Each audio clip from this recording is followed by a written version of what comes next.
Everyone who watches the VODs gets to hear that every single video. What? We're recording and we're streaming. Yeah. I guess technically they probably only hear and we're streaming because they come from Twitch rather than from the hard drive. All the hard drive videos have we're recording and we're streaming in them to begin with. It actually catches that bit. The recording definitely does. Not 100% sure about like when exactly the stream starts. Usually a few seconds in, I think. Mm-hmm. It normally gets us inanely bantering. Perfect.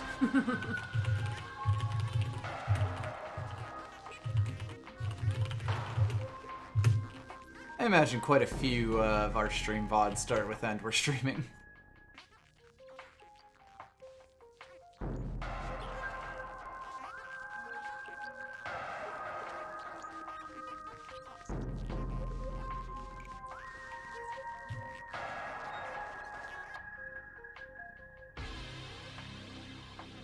Righty, hopefully everything looks good.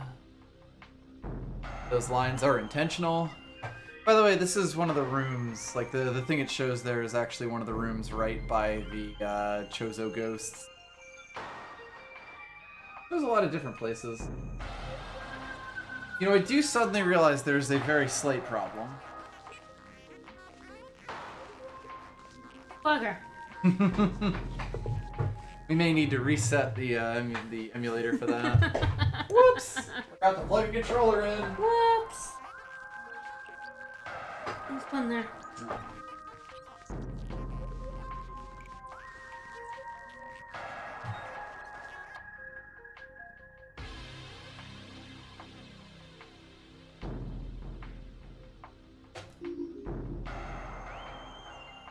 Oh shit.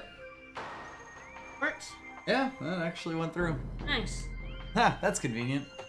Don't have to break up the stream there. Yeah, it was definitely.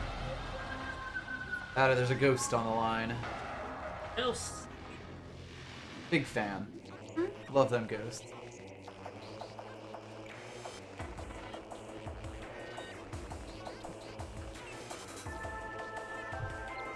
Right. So, Silvcrest. Oh, there's definitely going to be some Space Bird magic, or at least some level geometry magic going on today. This skip is one I'm going to mostly do off of memory, which means it may or may not go great. Although Clockwork Babbage was correct when they said that the trick is potentially easier without the spider ball than it is with the spider ball, like what the game actually intends you to do.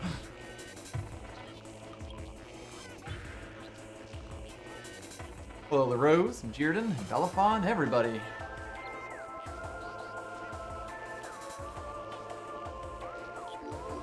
Right, get started.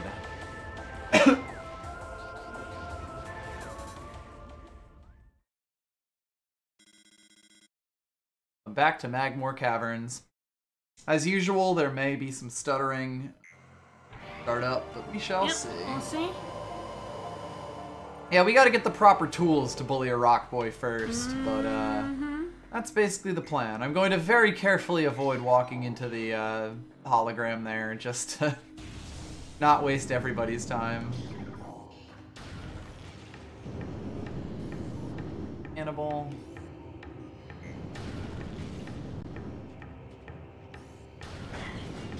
Fucking blow fire at me, will ya?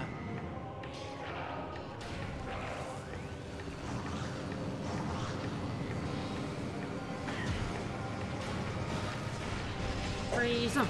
Freeze them. Nope, we are not being nice to rocks. Rocks suck. They deserve to be set everything they on get. Fire? Getting close to me, bad move. Is that what we're doing? We're setting a rock on fire? Eventually. We need to obtain the tools to set a rock on fire before we actually set the rock on fire. Yes, we need to obtain fire. Yes. We have not yet touched fire. Machine's functional, currently not receiving power. 3 nearby power conduits. I know the Chozo don't think that rocks are greater than trees, because they fucked trees, but they didn't fuck rocks. So, this is actually a mechanic that we completely avoided back at the station. Nice. Like when you get the thermal visor, you're supposed to be forced to contend with this puzzle immediately about power conduits that you can't see. But the conduits radiate some heat that is invisible to in the normal spectrum. And we just happen to have a visor that handles that. So this like genre of puzzle is basically go around looking for heat signatures. Thermal visor. Win. Yep. Yeah, you can even see things through walls with the thermal visor.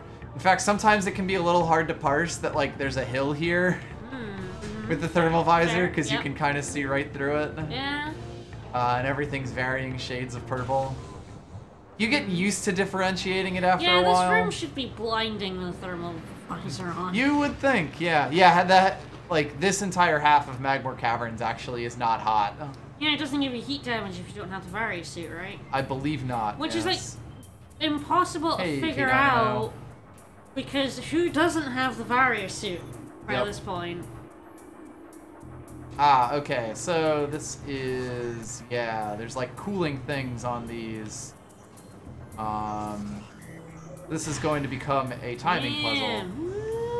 But basically, this was rock. Are you saying those switches are hotter than magma? There's some very hot switches. Crimson Dragoon, thank you. Thank you so much. The 16-month sub. Oh, right, the game is trying to send us back to where we should be. Back to the past. Yep. So yeah, this is basically like active lava on this path that's being cooled by these lovely little spritzers. And if we make our way through here, we find another scan that spritzes up another path off to the other side here. But I believe cold air works on lava. Oh, definitely. Flowing lava. Yeah, so if you hear in the background, this is on a timer. So you got a jet, or else everything becomes lava again, and you're very sad. Floor is lava? Oh no! The floor is literally lava right now. The floor is lava. Not sure I could cope with the floor literally being lava. Just figuratively being lava. I mentioned this at the end of last stream, but despite the fact we have the gravity suit, our morph ball still looks normal. Yep. And the reason for that is you're not supposed to have the gravity suit without having the spider ball, which changes the model of your morph ball. They do not have a non-spider ball gravity suit. I guess we'll see that when we eventually do get the spider ball. Yes, when we get the spider ball, suddenly we'll have a blue morph ball. That'll be fun. Anyway, we got a, we'll call it now, energy tank. Energy. If I was to go through that door, I would quickly be stopped by something that needs power bombs, so let's go over to this room. Ooh. Kick-ass music. Yep. Hello. Loving that Magmoor Caves remix. Bye-bye. Speaking of, this is a puddle spore. The rocks. Sort of like a spore rock spawn. Clam. Rock clam. It's a rock clam. It's a it is a mollusk. Yeah, rock clam. Just rock, lives clam. in lava. Clam rock. Clam as one rock. does. The rock. Oh my. Or if these guys are new. They spit on me. Yeah, they are. Ah, a burrower. A burrow owl. Just a delicious lava clam. Ah, the burrowers. That's the film. Magma clams. Yeah, lava clam. Lava? Lava. Well, lava. Lavams? Alright, so this is the stance. This is the room. Normally, when you come through here the first time, there's not really much for you here. You'll notice if we have our map up, there's a main door that you can walk through, and that does eventually lead back to like this part of the tunnels that we've been through. However, there is a second door that requires the ice beam. I see it, that white door. Yep. You're not supposed to be able to get up here. Oh, but Like, not even slightly. Let me just preface this by, like, the way that you're supposed to start this is by going over to this platform over here, this one up here, and throwing a grapple point out here. So, this item that we're going to get here is supposed to be blocked by the grapple beam. It is supposed to be one of the final upgrades. I see geometry. That you get in this game. I do maybe stand on for that. It's actually kind of weird. Because it's those. I have not done this trick in years, so we'll see if this takes a bit. But you can stand on this. I can stand on anything in this game. And fairly importantly... I can stand on that. You can stand on that.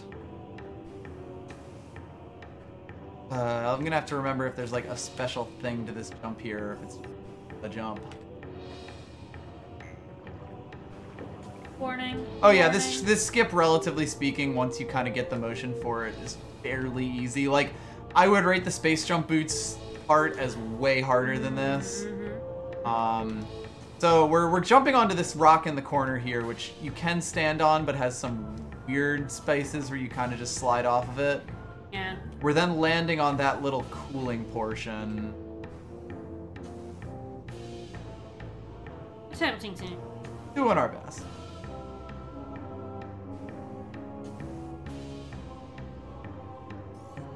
And this jump is fairly precise.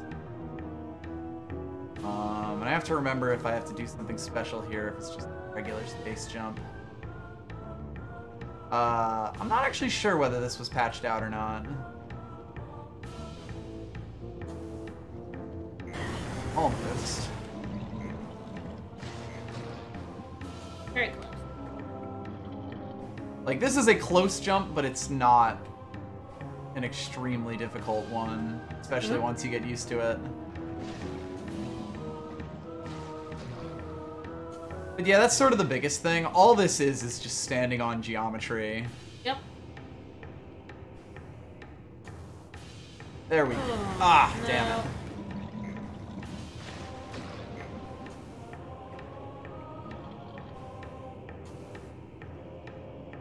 Oh, and player's choice, apparently there's a lock on the ice beam guarantee grapple beam. That's kind of funny. I could believe that. Also worth noting, this is not the only upgrade, like the grapple beam is not the only upgrade we're skipping here. There we go. There we go. Alright, so we have now skipped that grapple point there. We're not done. No.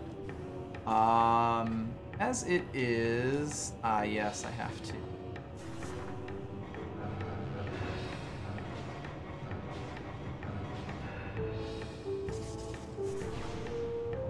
Hit that.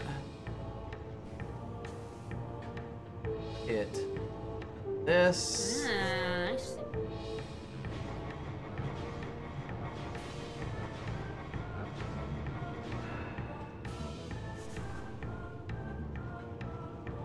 That's pretty wild.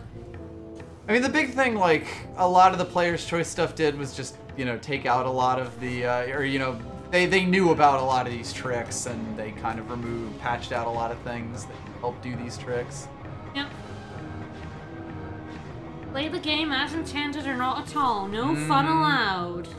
So, this is the first place a spider ball track up here. But, kind of has just a little thing there. This could be a little bit weird. Like, hello, Samus. Hi, Samus.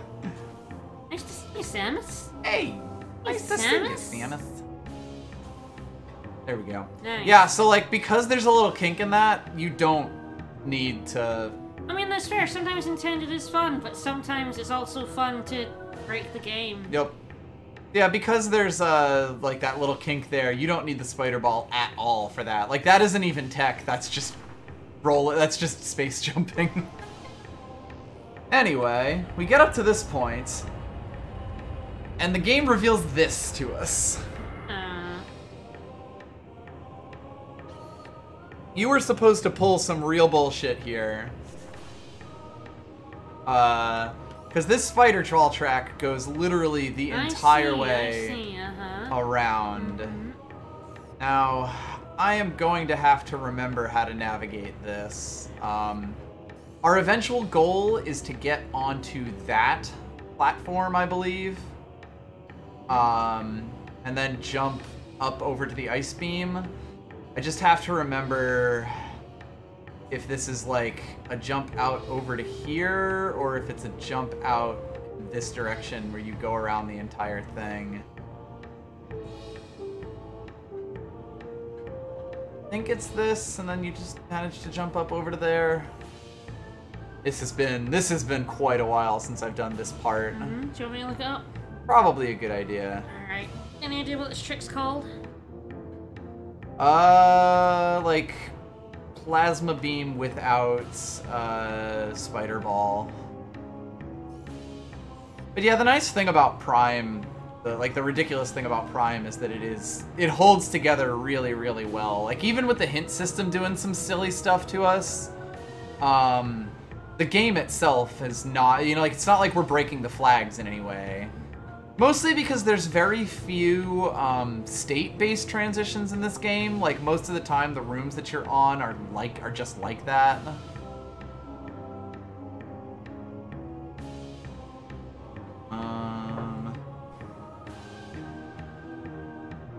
Yeah, but you can walk on that bit. Okay, so it just jumps straight over to here? Yeah, unless you can walk on that. Yeah. Oh, I knew you could walk on that. It's just it goes all the way around the room, so I wasn't sure if that was the spot that I needed to jump to. I remember this being a bit finicky at times, so there may be a few jumps involved here. We shall see. There we go. Yeah, then they go and jump on the... Let me see that video again.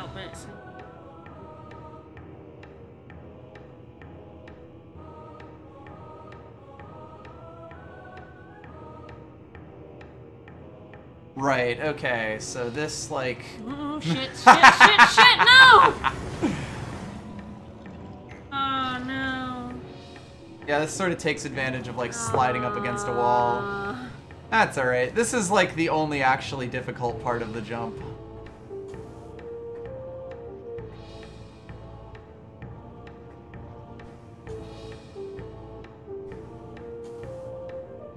I always love that you can just literally stand on that, like, sticky outy bit that rings around the entire room. Well, lava is full of, what am I gonna call them? Force spawns? Klaroks. It's full of Klaroks. And they're growling at us. They're growly boys.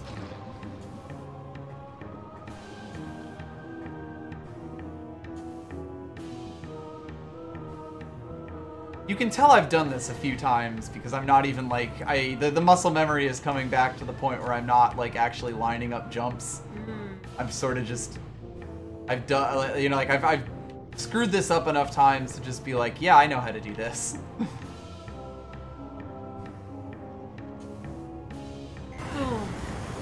I think I don't remember if it's like harder to make it after you move the spider ball thing up. I know it's still doable, like in this state. Right, yeah, because it was closer.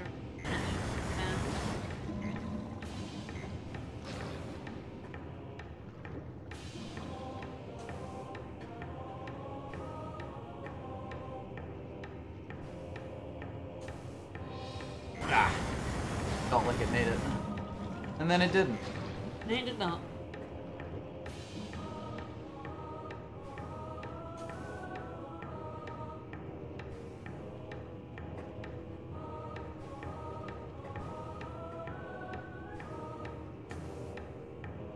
Analog out. Yep.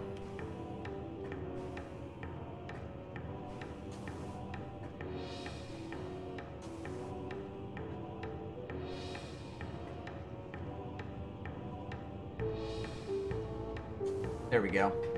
Yep.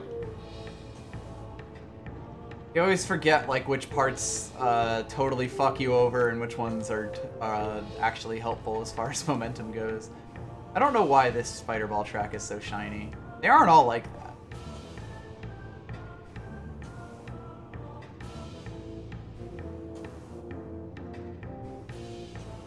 It's not wanting to let you out today.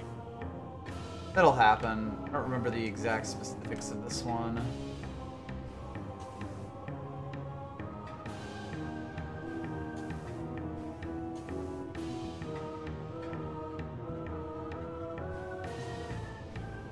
God, it's like a static image of Samus, too.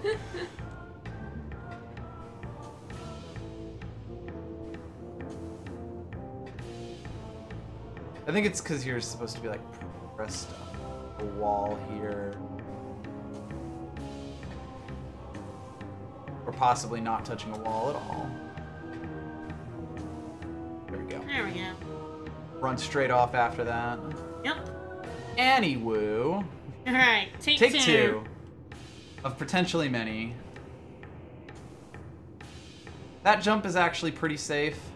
It's this jump that's the fun part.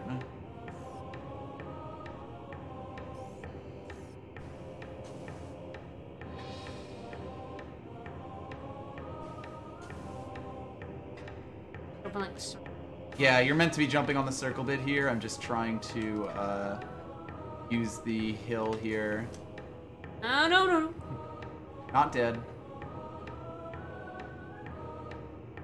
Save state might not be a bad idea here. Actually, you're correct. I think I've hotkeyed this. That's fine. We'll just one time.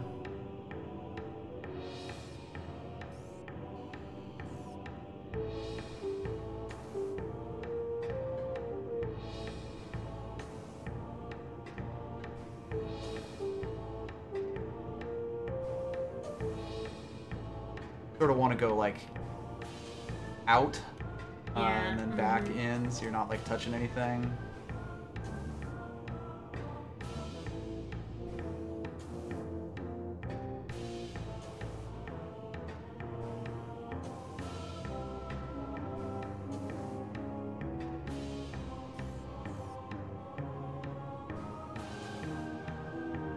That was over it. Yep.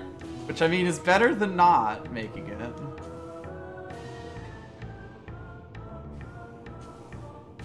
It's, yeah, like, it's so hard to even explain this, like, as a thing.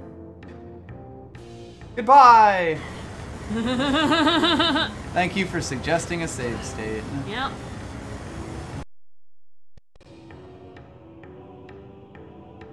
Don't mind everything that happened. Don't mind that. It's fine. It's capturing fine. It's fine. Good. Thank you. Good. It's like I agree because I've done this more than once, and it is sort of just like you do jumps, and sometimes you go higher than other jumps. You know, like I can't attach like emotion to that, or even like a thing that consistently gets me onto this. Just ignore me. Ignore the pink. Ignore me. There we go. We are now on this one. Nice thing about that is I can just go to that one. Yeah, I think I actually do the jump from this one. So fingers crossed. Oh, save state again? This part isn't that hard. I can do the jump again. Necessary. It's mostly the getting up that can take several more minutes. This jump is actually pretty simple. Yep. It's just, you know, a bit of a large loss if you happen to miss it. Yeah. The hardest parts are definitely the first jump, the very first jump to skip the grapple beam, and then the jump up onto that one, and that's super quick. Anyway, now that we've been through all of that, let's take a look at what we've won. Plasma beam.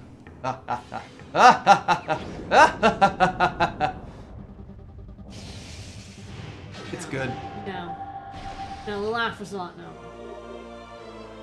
So, there's basically no reason to use any other beam for like 90% of enemies in the game anymore. We are extremely not supposed to have this. So, the plasma beam has sort of limited range, like in the sense that every other shot will just fly until it hits a wall. The plasma beam will run out. But as you can see, it's not exactly short range. We can hit the door from here. And its firing rate is a bit slower than the charge beam. Its damage is completely ridiculous. It is broken as fuck.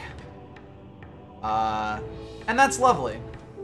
We can blow up basically anything with this. And blow up anything we shall. Yeah, woo! Hello. Hello. Ah.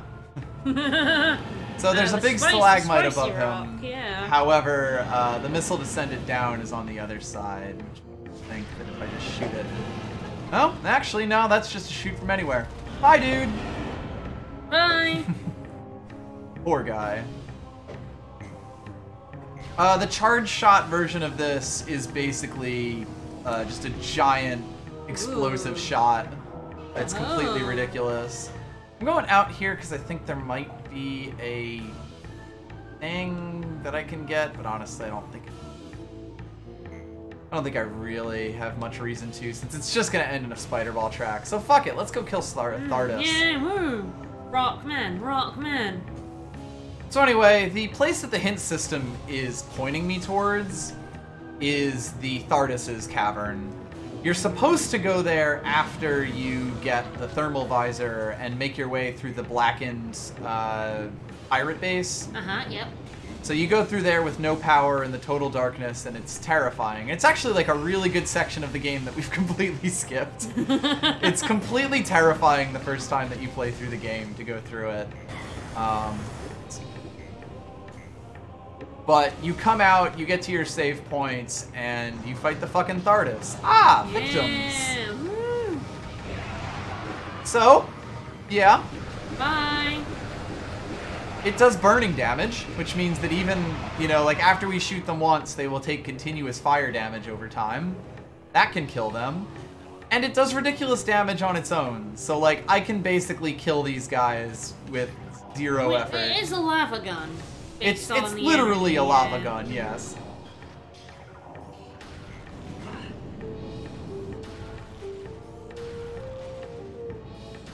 Probably just point my gun upwards and lock, but that's awkward to do.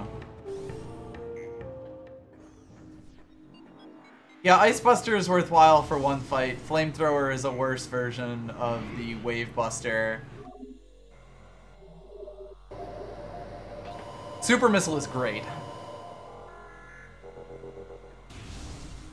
Super Missile is a lovely way to do damage if you don't have the Plasma Beam and on things that the Plasma Beam doesn't work with.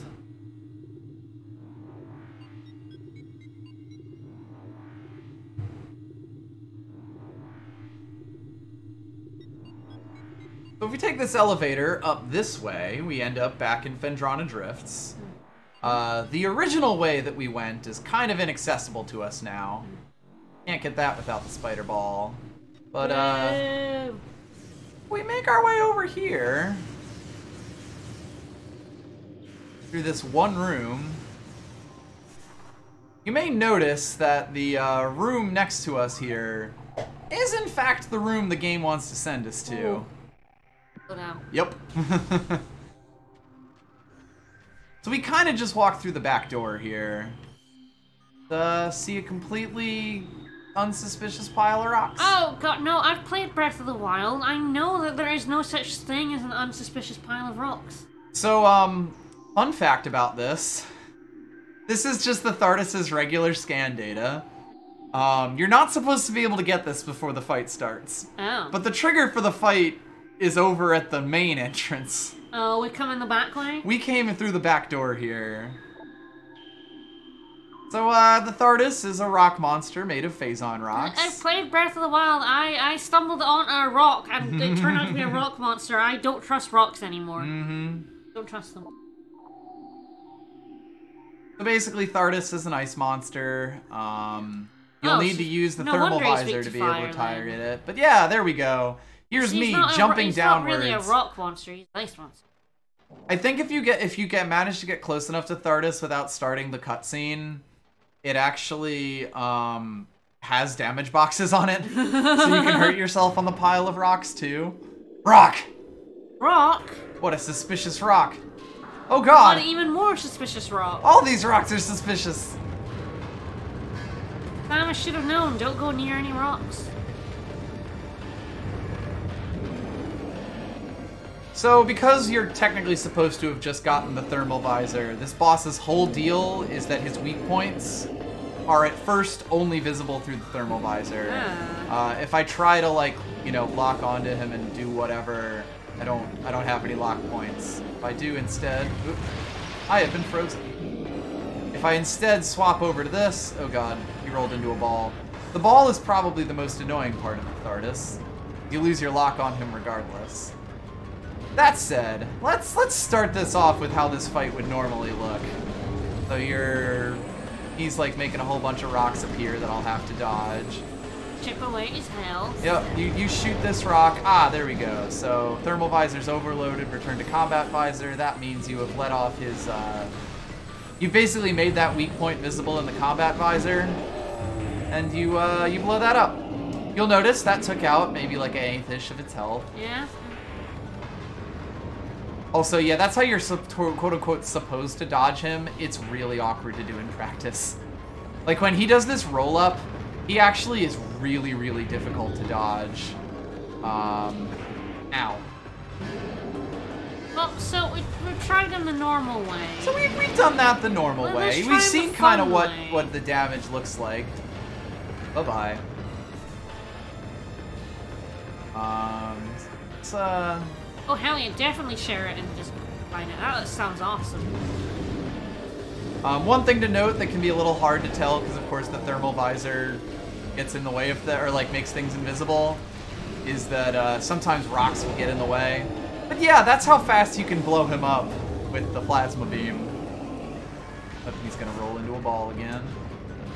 You basically have to immediately get into ball and run away. By the way, you can totally shoot him when he does it there, but he has a lot of rocks blocking the way. There we go.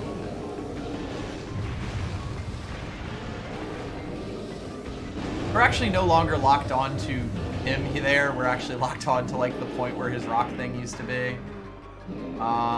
Okay, at this point in the fight, something that can be very easy to miss if you have the thermal visor on, because it gets rid of it entirely, is that he actually starts spewing out gas and, I don't know, cold lightning, and fucking rolls up the entire thing. He also immediately rolls into a ball to fuck with you, so I knew to get out of the way there. But yeah, that also makes this fight really annoying. Come on, get out of it so I can lock onto you. So I can shoot your butt. Arm joint. You know. Luckily, you can still lock onto him here. But he can be very difficult to, like, see when he's like this. Ah, we have now made his head into the visible bit. Yeah. Oh, there we go. I actually just hit that while he was rolling me there. I can also, you know, shoot that thing while he's out. It's a pretty big target, but might as well just do this. Those ice spurs that he does at you are the same as the whatchamacallit guy, the dudes who spew ice at you. I don't remember their name. Shigoths. There we go. They can be really annoying to dodge because you basically have to do like the double tap side hop immediately to get away from them. It goes pretty quick. Don't you think the Chozo like fucked rocks as well and that made this guy? No, I think pirates made this guy. We are in the pirate base still. So the rocks here. are mad because the Chozo didn't fuck them? Potentially. The pirates may have channeled that anger. Jealous of the trees? Oh, there we go. He was like, alright, fuck the fog then.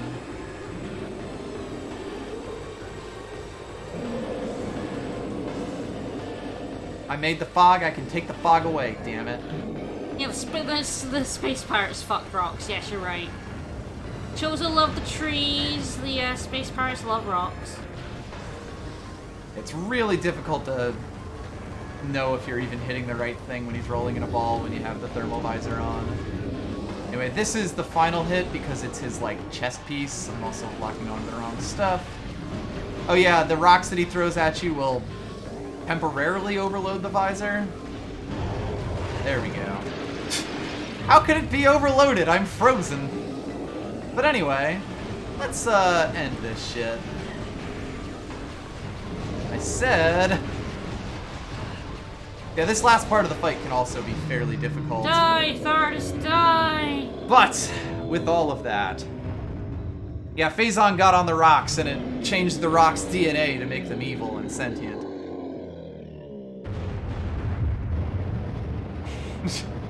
She's got a look on her face. Bonk. I know you're joking, but the urge to just be like, rocks don't have DNA, Stop it. idiot. Stop it. It's strong. It's strong. But, there we go. We get encased in ball. We get the spider ball, and suddenly our morph ball is the correct color. Ball from him. Okay. Yep. The drop he has is the spider ball, and you can see we're actually like an appropriate color now. Normally when you get the spider ball, you have the various suit, which means that your spider ball is orange. That rock monster was very much a Rayman. So anyway, the way the spider ball works is basically at all these tracks, you just roll up to it, hold the R button down, and just kind of slide across. Yay. Doesn't like to roll.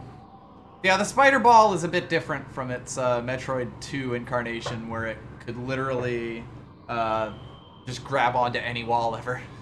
Oh.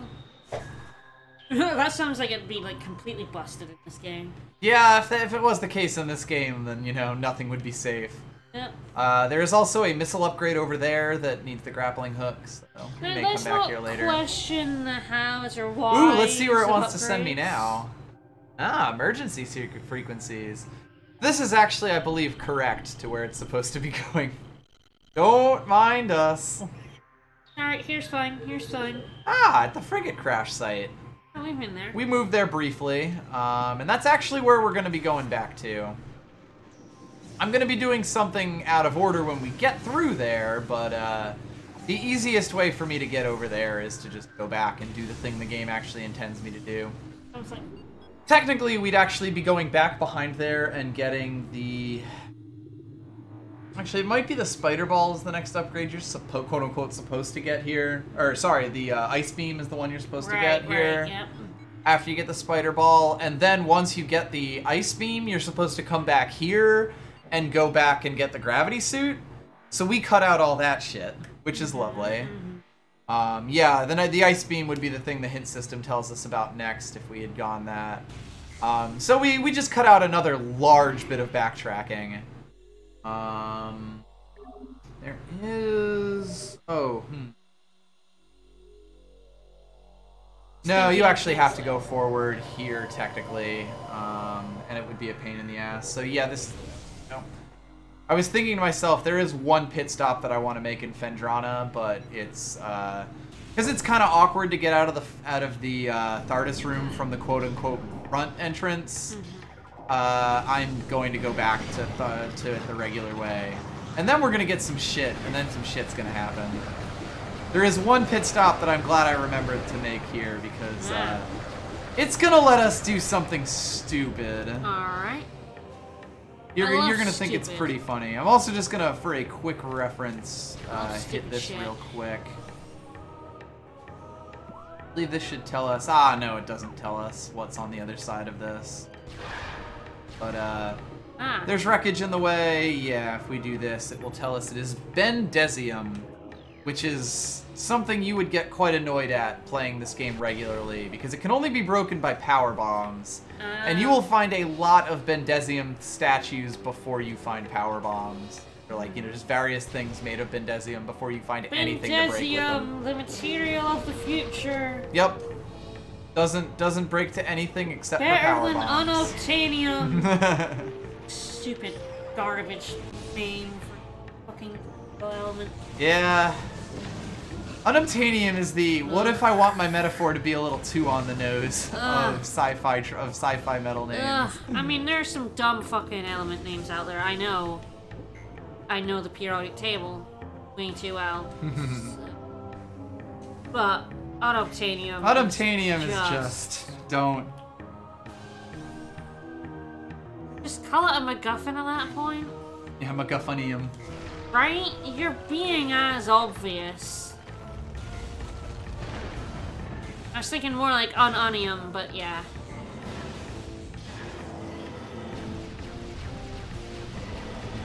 These guys, despite, you know, just being fire enemies, still die pretty quick to the plasma beam because it's just that good.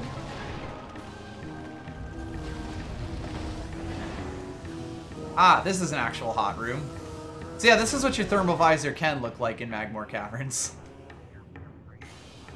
It's lovely, really.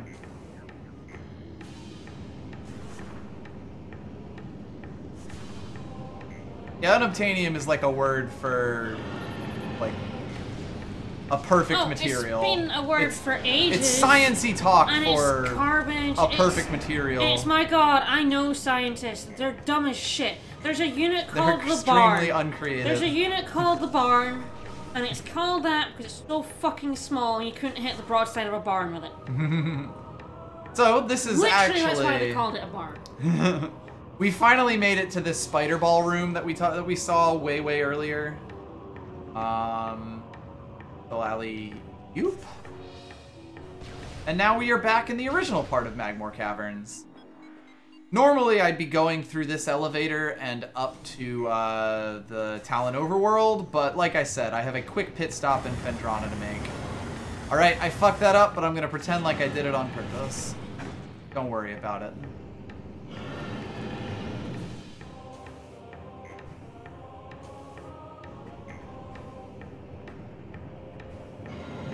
Hey, fuck this!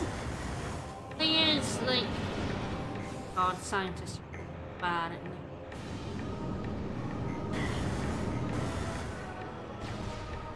I have enough energy tanks that I don't give a fuck. Hard to decide, are engineers or biologists? Good question. I mean, incidentally, this is also Vendesium. To be fair, but worth keeping in mind. Engineers and biologists. Like, biologists love to name shit. Like, love it, adore it. It's the entire job. That's basically all they do. It's all they quick do thing, is name stuff. The security cameras are gone from this room. Replaced with pirates with rockets. That's fun. Yeah, all biologists do is name shit. Literally, that's all they do. And name smaller and smaller subsections of shit. But engineers don't, so when they name things, they're bad at it. They're really bad at it. Physicists think they're way funnier than they actually are. Oh god, yes. Every physicist... I think it was a physicist that named the barn. They way think they're funnier than they actually are. Haha, this unit is 10 to the minus 28. You couldn't hit the broadside of a barn with it. Let's call it a barn. Fuck off. Every physicist wants to be Richard Feynman. And his sexistism. The thing about chemists is they're very strict with their name. Yeah, chemists, you don't have to make any decisions about what it's named like. No, chemists have a very strict nomenclature. And it's fucking insane and annoying. But at least it's very strict. And they don't do shit like unobtainium. That was an engineer thing, I think, unobtainium was. And I kind of want to strangle the engineers. It's basically what engineers call, like, the literal perfect material for any given situation. You know, if we had unobtainium, we could just make it do, you know, we would have it have these properties. But instead, we're looking to use, you know, in the real world, these things. By the way, plasma beam blows those little boys up. Yeah. Those poor fuckers. Oh, I mean, chemists do like fun. They just don't feel like naming things is fun. They already figured out how to name things hundreds of years ago. Why not stick to it? It's like, we want to know what this thing is. We don't want to come up with some cutesy name for it. By the way, there's a full-fledged Shegoth in here now. That's nice. Fun. Like, they're like, no, when it comes to naming things, we just want to know what it does, and what it's made of, and what its parts are.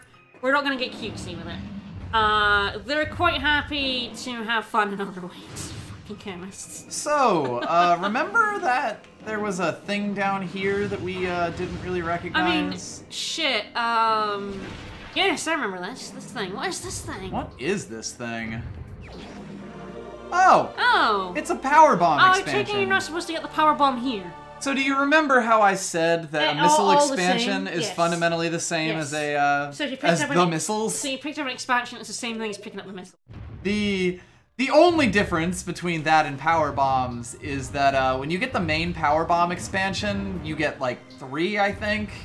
But 1 power bomb's just as good. So yeah, we're not supposed to have power bombs, not even slightly. No. We can do a lot of things with this. But, everybody loves Robotnikin. On a tale of chemists like fun, of course, being chemistry PhD students, we needed a lot of chemicals. So they stored them all in a big storeroom, big fucking 10-liter bottles of any chemical you wanted. Solvents and stuff. They had to stop letting anyone go down and get ethanol. Because one PhD student was like just going down getting ethanol and then distilling it and making moonshine and selling it. So from then on, once they figured that out, from then on you need your supervisor's signature to get ethanol out of the Fair enough. Because one chemist was making it and all the other chemists were getting buzzed off of his stuff he was making. Gotta love Department Moonshine. Right? Anyway, just grab that because we were here. And it's ethanol rather than methanol. Yeah. Still, you don't want to drink pure ethanol. Like, as a general thing. But, yeah, they distilled it. Moonshine is a scientific process. I also got shown the chemical method to make LSD. And was told that if I ordered any of the ingredients, I'd be put on a watch list. They're like, here, there's a really good like chemical pathway to teach you this stuff, but if you order any of these things, you'll be on a list. They'll know.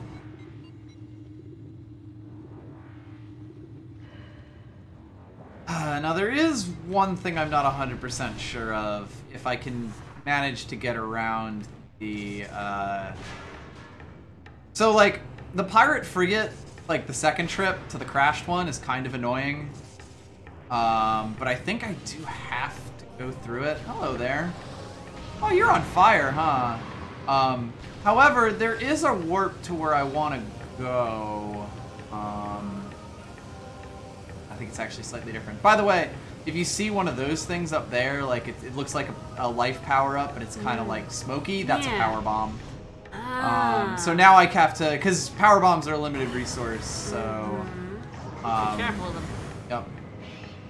I think I'll go get the thing, or like, you know, one of the things that we've seen the Bendesium for, but not the other one, because I think there's a... I will take chemistry professors are some of the chillest fuckers. They'll just come over at lab and you'll have a flask and a hot plate at like... really high temperature, and they'll just pick it up, swirl it, and be like, I need more heat, and put it down without gloves or anything. They just like, we're like cooks. We have calluses on our fingers. We don't feel pain in our hands anymore. So this is, of course, a reference to Super Metroid, where to get into Merida, you had to bomb a tunnel that looked like this, or at least to get into the full portion of it. In a cute nod to it here, we instead find...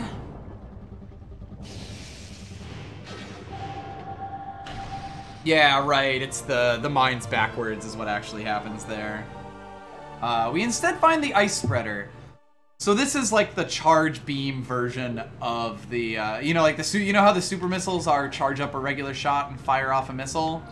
The ice spreader is charge up an ice beam shot and fire some ice. Nice. As one does. It's not great most of the time, but as Clockwork Babbage mentioned, there is like one specific use case where it is like just A+. Wonderful. Like it, love it, gotta have it. Nice. Yep, instant ice wall for you. It's fine. We'll be stopping by our ship on the way back to the pirate ship. So the most terrifying chemical I've ever actually worked with was a derivative of hydrofluoric acid. And it's so bad, it was literally like, if you get this on you, even drops on it, it'll dissolve your bones through your skin. Fucking the most terrifying thing I've ever done in my life. And it's like sealed, and you have to put a syringe in it. And... I hate working with them. All the safety features, basically. I was only allowed to use like not even microliters of it, basically. Not even milliliters, microliters, and it was fucking terrifying every single time I had to. Alright, just to be a little bit careful, I'm gonna stand here for a moment. We are in a fairly quick area. That should have been enough time for us to avoid the map breaker glitch. Hopefully this doesn't freeze the game. If we make it up the top of the elevator without the game freezing, then we're fine. Go, Samus, go, go, go. I mean, we did save after we beat Thardus, so it would mostly just be going back. Okay, it would have frozen there. It's fine. We're good. We're fine. Chozo Ruins is the one that has it the worst. If I was to run straight from here to Chozo Ruins, I would probably make it freeze. So we are pretty much good here. Yeah, you don't fuck around. Organo Mercury is so bad you can't actually get it. Like, if you tried to order it, your supervisor would be like, what the fuck are you doing? What do you need that for? What are you doing? Although the funniest thing that ever happened wasn't even in my lab. It was biology labs. My brother doing biology at the same university as me, and he got an email around saying they'd found a whole bunch of like, cause you know how chemicals go back to the back of the cupboard. You reach in, you find a chemical that's like 10 years old. It happens. It turns out they've been storing some nasty diseases that had been in there for like 15 years, and no one had noticed. And no one like remembered until they did a clear out. They're like, right, we need to clear out the cupboards. Holy shit! It's like smallpox. E. coli and stuff in there, and they were like, "Oh, we've called the police." Because we need to dispose of this properly. Some people are like, we should just like put it in a conclave. And like, no, we have to like contact the police and dispose of this correctly. So they're like, don't panic. The police will be coming round. They're just going in. They're gonna take these diseases that someone was obviously studying 15 years ago and hadn't gotten rid of. I think since we're here right now, I may finally go over to this doorway. You can go the entire game without visiting here until the very end, but now, since we're in the neighborhood, this seems like a reasonable time to check it out. There's these spiky boys over here. The seedlings, land-based ground feeder. Shoots spikes at you like a real jackass.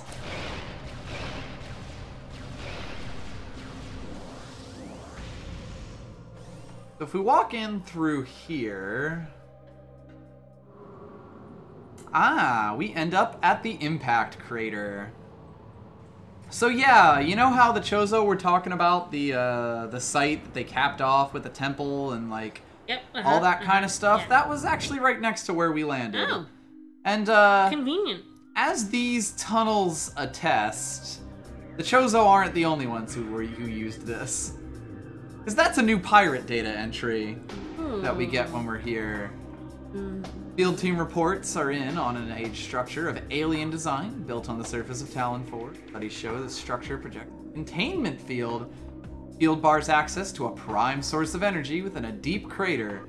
Science team believes the field is powered by a number of strange Chozo artifacts. We have found some of these relics and studies on them have begun. As this field could hinder future energy production operations on Talon 4, we must dismantle it as soon as possible. Oh my. If this means the destruction of the Chozo artifacts, it will be done. Alright. And so, like, those two different stories that we've had from the Chozo and the pirates kind of come crashing together here in the Chozo Temple. The Chozo did mention the pirates had gotten their hands. The other scary thing was one of the groups. It's still loading. Oh, it's still loading. We're gonna be sitting here for a little bit. Loading. This room is notorious for taking quite a while. I want to tell more scary chemical stories. It's happening. Right. Well, we do have a Chozo lore coming up, or two. I'll wait until after that then. Because of course we are now in this Chozo Temple. We have done for millennia. We're constantly on our statuaries. Statues are our sentinels, blind but ever watchful. Always been repositories for our most precious secrets, strongest powers, crafting of each, long and sacred process, and sometimes Samus shoots them. Performed by only the Chozo of lifetimes of experience, left these relics on planets across the solar system, some merely reminders.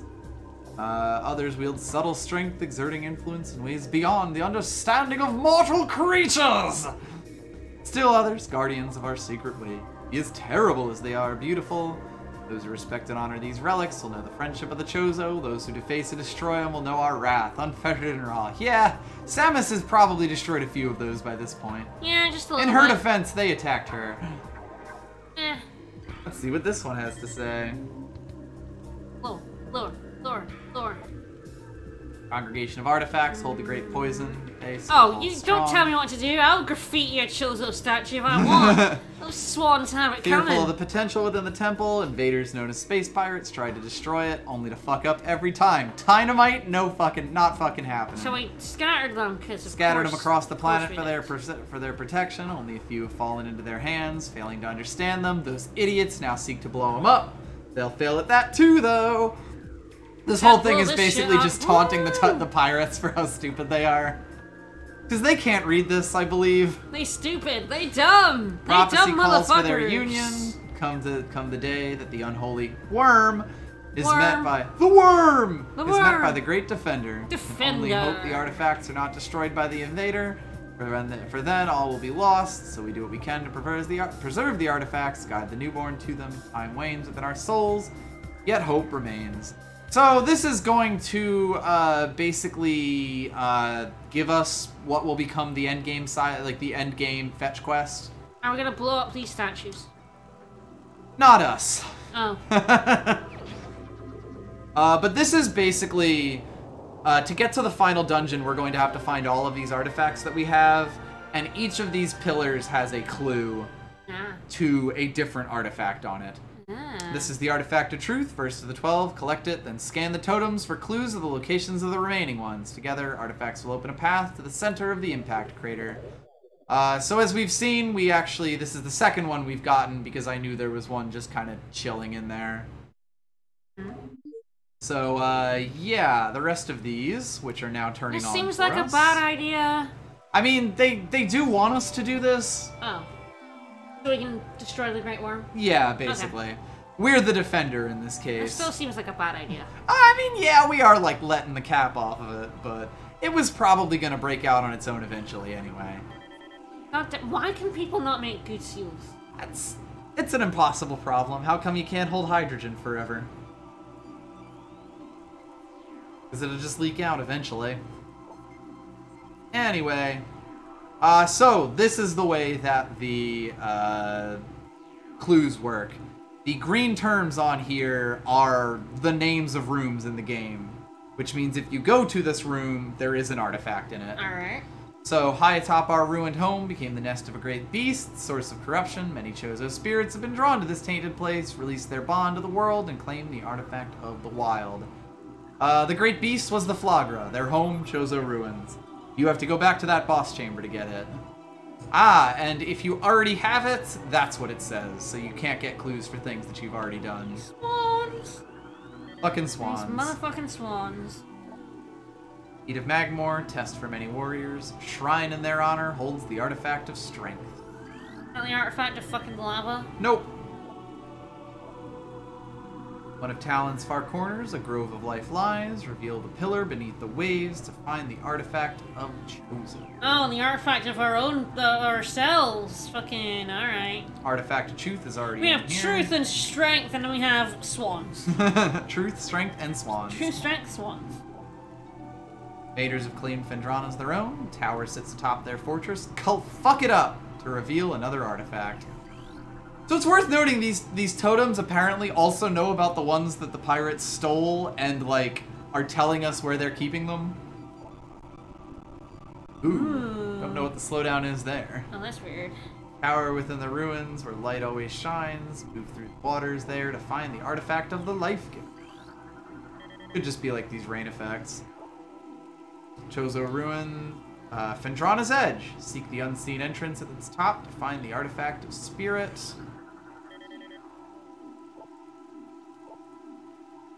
Ruins of our home. Honor our fallen elders in a great hall. Chamber beneath the statue holds the artifact of the world. Artifact of Zawarudo. I've gotten that one already. It can be pretty easy to miss. In fact, some of them might actually just not be available yet. Like, they may not show up until the end game, those last three. They think we have enough for everything. If I go over to my logbook, the nice thing. Artifacts. Yeah, so there's still actually a few that the game isn't telling us about because these statues haven't activated yet. Woo! I believe that's because they're in the Phazon Mines, and they'll either activate when we go to the Phazon Mines or when we Collect more artifacts. collect artifacts. Okay, yeah, the collection opens them. Anyway, that's everything here for now. Just figured I'd visit. Feel free to continue to talk about chemistry. Yes! Alright, so... Right now we're going to the Frigate, and that place is... Alright, so... there were several materials groups. I did materials chemistry as my PhD.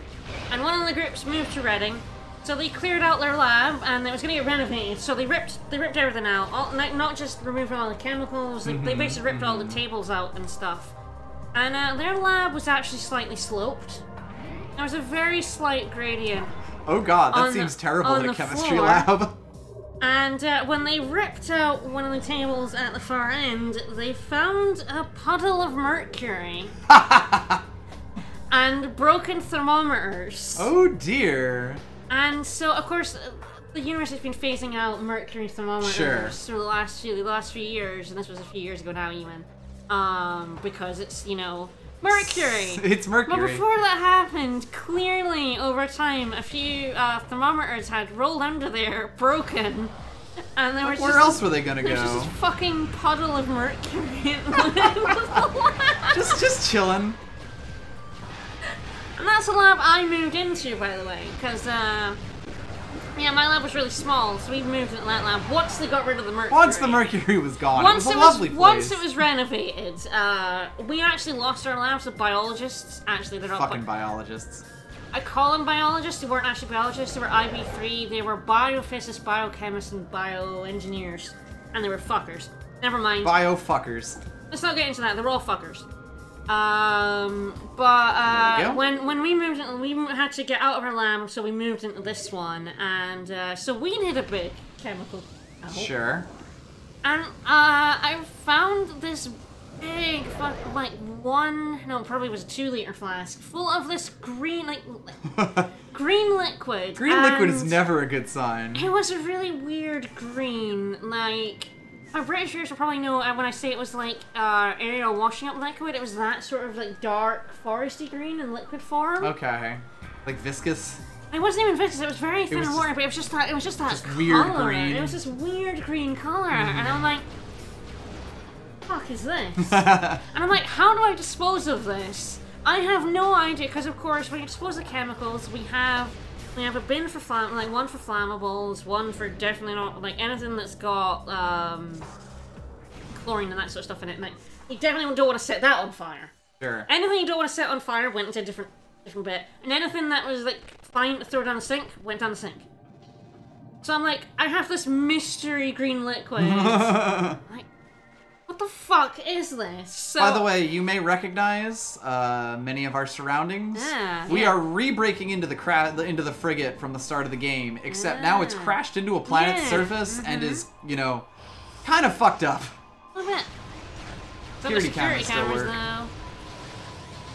But yeah, so I got my supervisor, because it had no labels. It was just like a normal lab flask. Sure. It wasn't even like a chemical bottle. It was just a lab flask.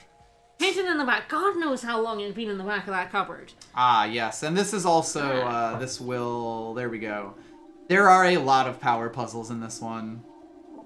So you do need the thing to continue. The big troll in this level is that it can sometimes, you can make a decent amount of progress in this without the gravity suit until you get, a ways into the thing. So you can go pretty far into this frigate, get stopped, have to wade your way through a ton of water with your bad jumps and go find the gravity suit. Spectral increase at Talon Site. That sounds fun. That does sound fun. Ah, the life grove. Oh, is that where they This is a broken hint. But we're actually going to be going there. Anyway. It's our garden of life. Yeah, Mr. Chemical, I get my supervisor, and she looks at it and goes, not a clue. Grabs my secondary supervisor, who is more of the actual synthesis chemist, and he's like, I have no idea what this is. This chemical had been in their lab for years. And no one had a clue. No one had a clue what it was. So we're like, okay, they mixed a little bit of water. It was fine. So we're like, fuck it. We put it down the sink. No idea what it ever was. We're like, it doesn't seem to like smell or burn anything. Like it isn't acidic or alkali. So we're like, fuck it, down the sink. Fuck it. I believe this is the room where you'll be cut off if you don't have the gravity suit. But of course, you can fall all the way into this room and have to climb your way back out. As long as I wasn't the one making the put it down the sink decision, I was fine. Yep. By the way, this is, the pirates have built aqua suits for themselves. They're basically the rocket pirates, but underwater. Underwater. And this is actually the reason they have the gravity suit. It might have been, God knows what it was, we have no clue. That's amazing. I actually have a funny chemical related one from my high school. Oh, do tell. So my high school, a few years before I started, they had a new science wing built, and before then they were in like one of the other older wings of the high school. So, of course, like you're saying, everything always comes from when you gotta move labs. Yep. They were doing a big clean of everything out of the closets that eventually became like the art room closets, and someone, when they were cleaning it, found like I don't remember how much it was, but it was like a glass tub of mercury, just sitting there with like a like a latch on top of it and all that, and like no one knew where it had come from, and it was like, God, I've held it. It was like a very sizable amount of mercury, because of course mercury is quite heavy, but like this was a ridiculously large amount of mercury for a random high school to have. Apparently they reported it to the police, and they were like, yeah, you can, now that we know that you have it and you have the thing properly kept on it, you can keep it.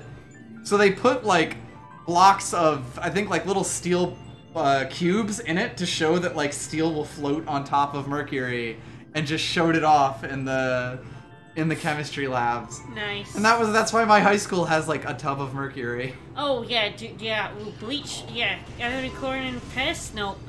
Ammonia with bleach. No, bad idea.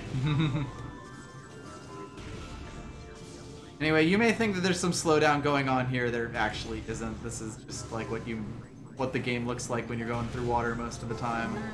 It's a bit lackadaisical. The FPS may occasionally drop, but you'll notice the music isn't actually falling out. That's what being in water is like, and this would be 10 times worse if we didn't have the gravity suit. Yeah. The game will eventually just straight up tell you, go get the gravity suit if you try to get too far in here. You can kind of blag your way, but eventually the game is going to be like, fuck off. By the way, you might not have recognized that room because it was presented in such a different way, but this save point was the one right before the Parasite Queen. That room back there was the Parasite Queen's room. So you basically make your way through the frigate backwards and, underwater. Which I always thought was pretty neat. Oh, the other thing about the biology disease story I forgot to mention is my brother wasn't supposed to get an email about it. They were keeping it quiet? It was supposed to just go to staff, but it also got sent to undergrad students.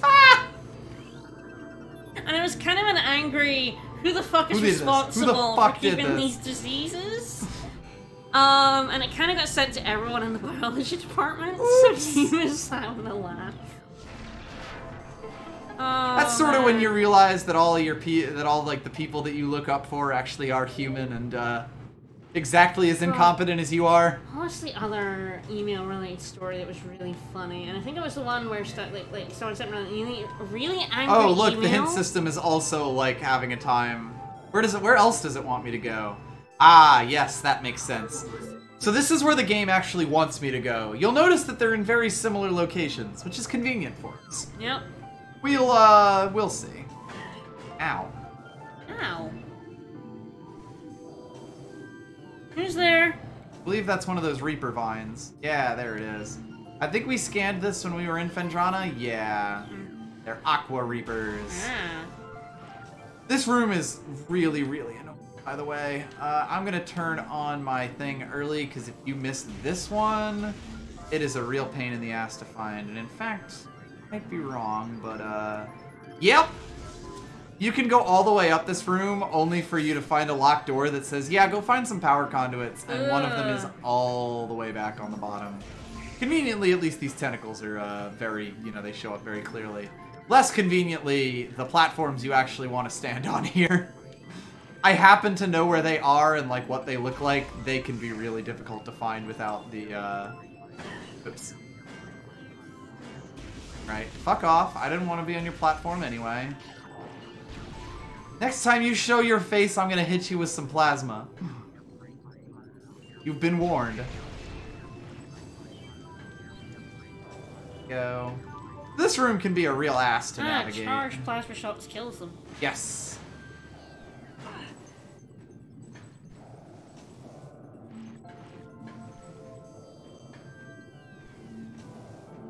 Gotta get up here. Get to this thing. I think we actually missed a space pirate getting exploded down into here. Hey.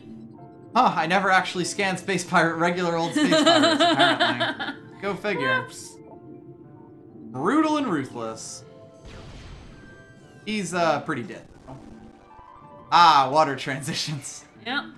Those definitely have been known to slow down the... There we go, the last one, hopefully the last one. Should be right here. Yep, there we go.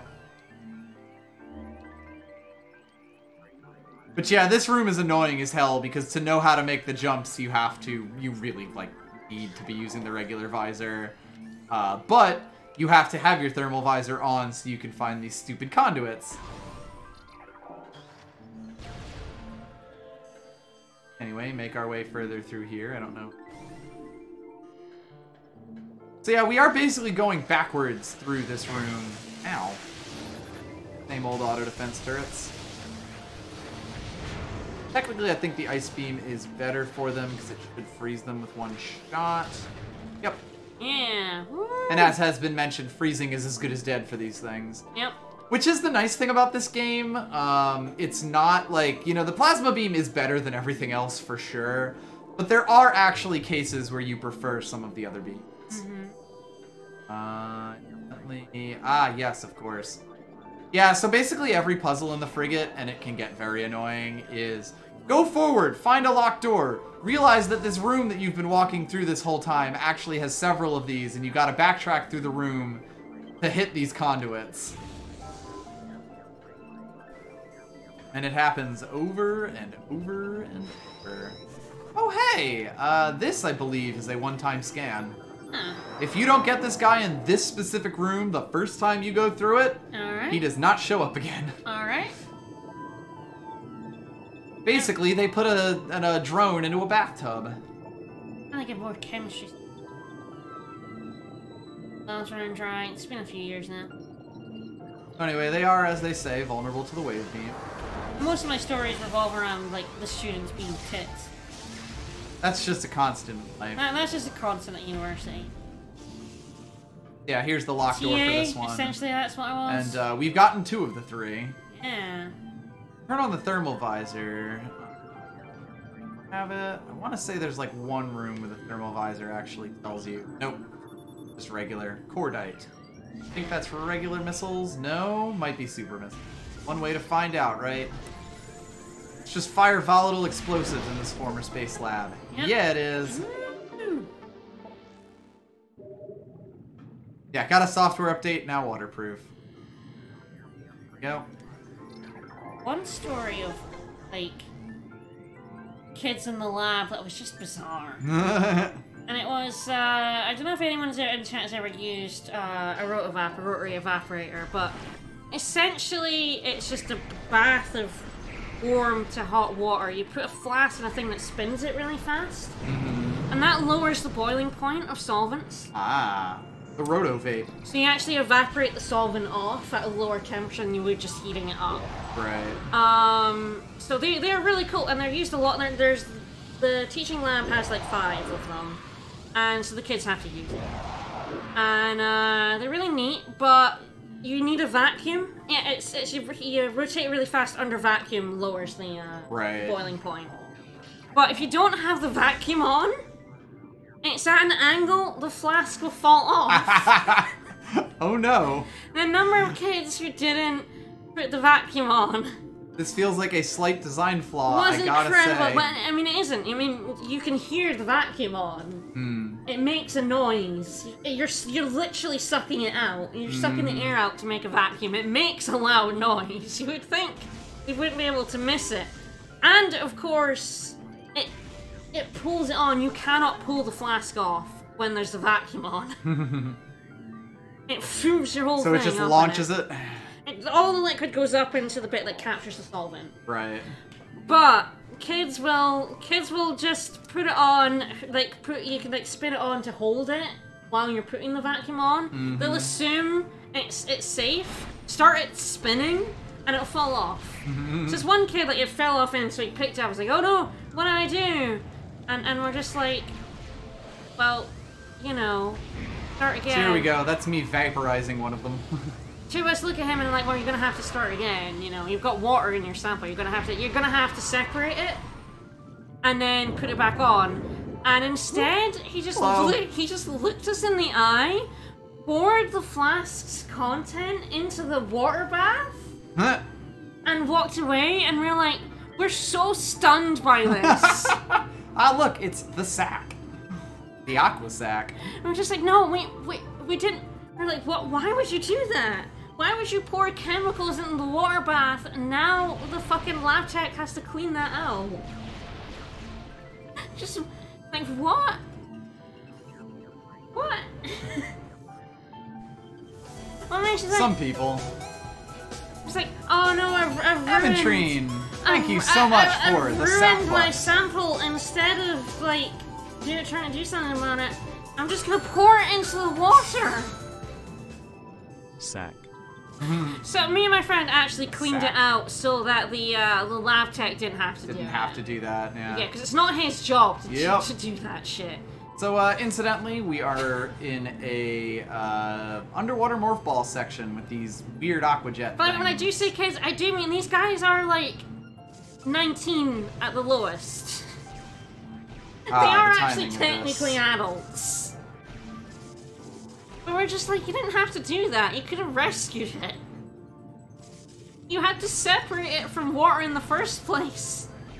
You could completely rescue this. Is this the triple jump you have to do? This is a triple jump, yes. It's in water, which is what gives you the time to plant 3 separate bombs. The timing of them are fairly tight, 19 was kid even when I was 24 and a PhD student teaching them. They were kids to me. But even the ones that were like mature students were kids. Yeah, God, you never know more than ever how, like, university students are assholes until you have to teach them in a lab environment. A little too fast there. The timing on this one is fairly tough. There was one girl who came in sandals. Oops, there we go. Excellent. Got it. Woo! Caught onto the edge. But yeah, being with the water screws with the timing you've learned for double bombs anywhere else in the game. But you can get it, and now I have another energy tank, which is lovely. Yeah, it was just we were just so shocked. That's like kind of, fucking like, what? Why would you do that? It's such a weird, like... Oh no, you got a little bit of water in your sample. That's completely rectifiable. Why would you dump it in the water bath? Why? Oh, so, now we are in this room. What the game intends for you to do, and we're basically back here to regular old Talon Overworld. What the game intends you to do now is to go to the Phazon Mines for the first time. That's what, like, the proper hint is. Thank you! Greetings, this is Space Pirate Captain. My cat escaped containment and destroyed an entire planet.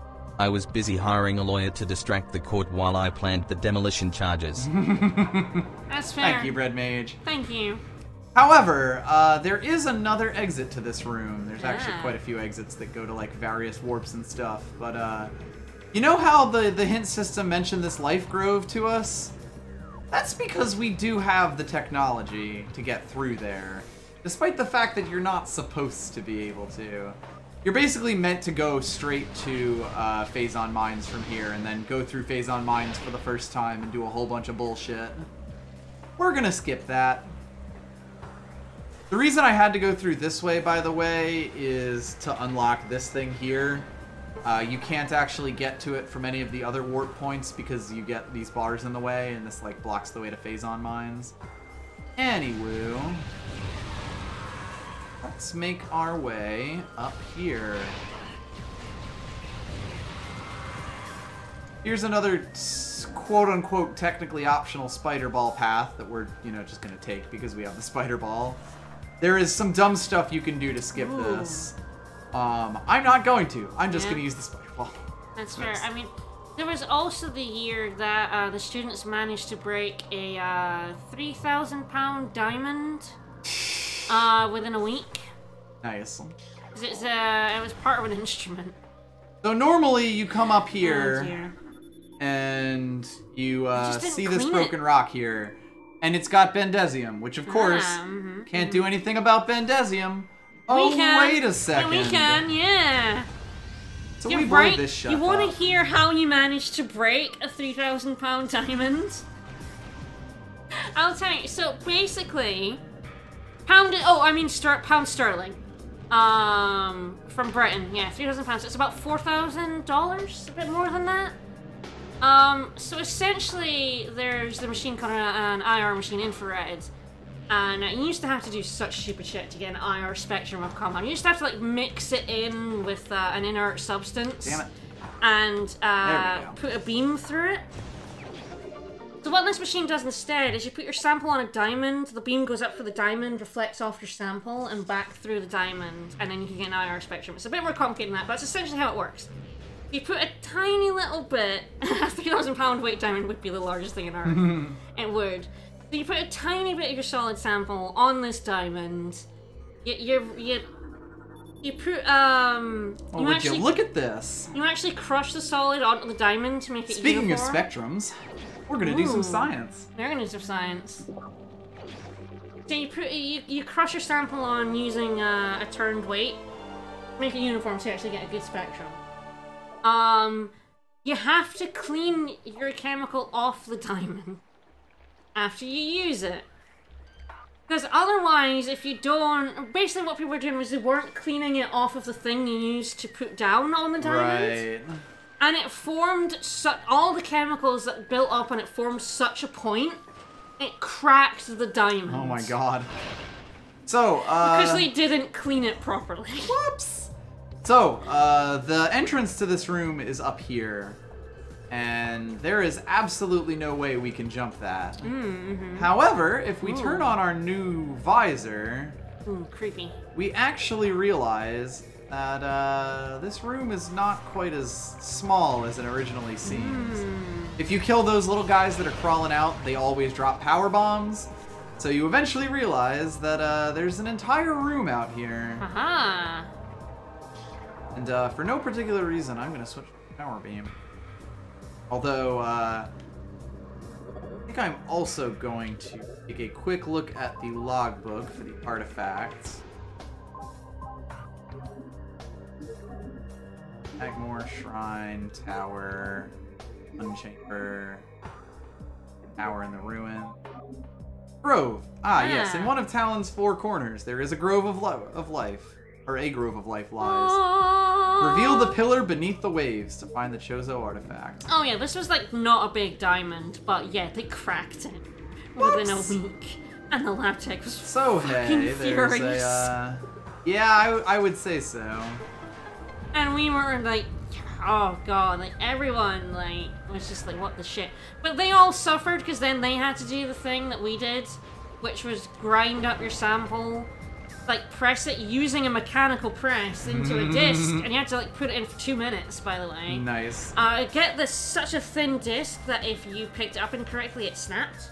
Oh, good. This little round disc, and then you had to load it into the machine and get your spectrum. And that's how we used to do our IRs before we got this really simple device. And we were all like, we love this device. Why did you break it? Why did you fucking break it? We love this device.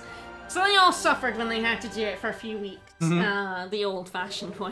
So, this is the artifact of the Chozo. Ooh. Another one. Yay. Our third one so Swan far. artifact. And nothing, I guess nothing to do now but leave. Can't imagine that anything bad will happen to us if I just, you know, figure out what thing to jump on. You wouldn't believe how undergrad students go clean up after themselves in the lab. The sheer levels. Ah. Literally nothing else to do in this room, that's right. And just to jump up here and jump over here. Yeah, the department wasn't very happy about it. No. What the? Unfortunately, you can't watch it. So do you remember the scan data about these guys? You have like 40 students either doing chemicals in one part of the lab or doing the instruments in a completely separate part of the lab, and you can't watch all of them. So basically, now that we have the X-ray visor here, You can actually see them. we can keep a track signal on them. By the way, super missiles will do damage to them. They're like the one other thing, other than your regular beam, that will, and it tends to be the most useful thing to use on them. So yeah, now that you can track them, they're honestly a lot less of a pain to deal with. Yeah, doing chemicals. God, oh my god, there was that one time when I was like looking after them, and he was doing an experiment, and this guy was doing an experiment in the fume cupboard, and I was like, going okay, I was like checking, I'm like, how are you going? And he's like, yeah, it's going fine. Just about to turn it all off, I'm like, fine. I turn my back, I hear a noise, I turn around, and there is chemical all over the inside of the fume cupboard. Something fucking exploded. And I'm like, I turned my back for a second. I keep my eyes off you for 1 second. What did you do that made this chemical just explode? Like, baffled, standing there like, I've done this experiment, because of course I went through the same undergraduate program. You've done this. He has managed to stump you. I did the PhD at the same university I did my undergraduate, so I had done all these experiments before. And I was just flabbergasted. I'm like, it turned out he added a little bit of water. That's just not, that's a no-no. The chemical that was in there did not like water. It expanded rapidly. And blew it all up. So, intense radiation detected. So I'm standing there and I'm like, oh god, Regina, oh shit. I have to get the lab tech over, and we're standing there like, fuck, what do we do? So Phazon, despite having a lovely suit, will still do some pretty good damage to us. The nice thing about it is that it kind of ramps up, so like when you step in it at first, it doesn't do a huge amount of damage. That's gonna be nice. More as a quality of life thing than anything, but hey. But he likes standing in the blue. I love the blue goop. The blue goop is fun. Yes, indeed, the space pirate Space carrot captain. Space captain. Absolutely would recommend we roll around in it. Yeah, we've gotten a tiny look at Phazon before. We were able to scan it when it was like it was leaking from a container. barrel. This is actually the first like Phazon in the wild that you get to see in the game. Unmined Phazon, yeah. And then you come in here and it's like the Phazon Mines, and you're like, oh shit, like you've been hearing about this stuff in media, in like all of these lores with the Chozo and the honestly, pirates. This kind of reminds me of how that fume cupboard looks. Just covered in like what? And then you walk out here and you are like, oh shit. Yeah. Welcome to the Phazon Mines. The space pirates here are just doing their job. There was also the time in the lab where I got tear gassed. Some incoming scan data. Power surges, eh? Ooh, love power surges. Surges within the mining compound. Central dynamo. Lots of ice beam things there. Okay. Yeah, so like this is the part of the game where they start assuming that you have got, like you need the ice beam to have gotten to this point. Apart from the plasma beam eyes. Yes. Plasma beam doors will not start appearing unless they really want to cut you off, except here, like except as you start getting deeper and deeper into here. Actually, once we get past this central dynamo, that's where plasma beam doors start becoming like just normal. And yeah, these turrets are actually different turrets from the previous ones. They are longer, stronger turrets. Oh, yeah. There was one experiment that didn't tell me to do it in the fume cupboard, and it started giving off gas, and we were like, that isn't good. That ain't right. We're like, that can't be a good gas. We actually put it in the fume cupboard, went and talked to, like, the supervisor, and went, is this experiment supposed to be done in the fume cupboard? They looked at it and went, shit, yeah. Holy shit. Shit, yeah, actually should. Yeah, that's releasing, like hydrochloric acid as a gas. Tear gas is actually, I got tear gas in the lab. It was extremely fucking painful. So yeah, these ones actually can't be frozen. They will unfreeze fired. themselves. They can be they're just as weak to electricity, but they a little bit stronger than their brethren. The tail of tear gas is one of the experiments in the lab. Again, it's supposed to be done in the fume cupboard, and it used what's a kind of chemical known as a lacrimator, which is basically a tear gas. That's their fancy name. By the way, save stations are a research. Basically, everything's a research. Yeah, everything's a research. We're chilling in the fish tank, by the way. Ooh. I don't really know why. Hell There's just a bunch of fish in the wall behind us. Love chilling in a fish tank. But yeah, there was an experiment that called for those are fish. the use of a lacrimator, and you were supposed to open it in the fume cupboard. It might be a toilet. I'm not sure. It's totally a toilet. Totally a piss tank. And so there was someone, we to this day, no idea who it was, opened it up on the open bench, and I was actually not on my regular bench that day. I was doing an experiment because I was on a slightly different course. I actually had moved benches that day, and happened to be on the bench where someone opened that chemical up and tear gassed the entire fucking bench. Oops. And it was kind of, it is like getting chili in your eye like ×3, and you can't even wash the chili out because it was a gas. Yep. Oh god.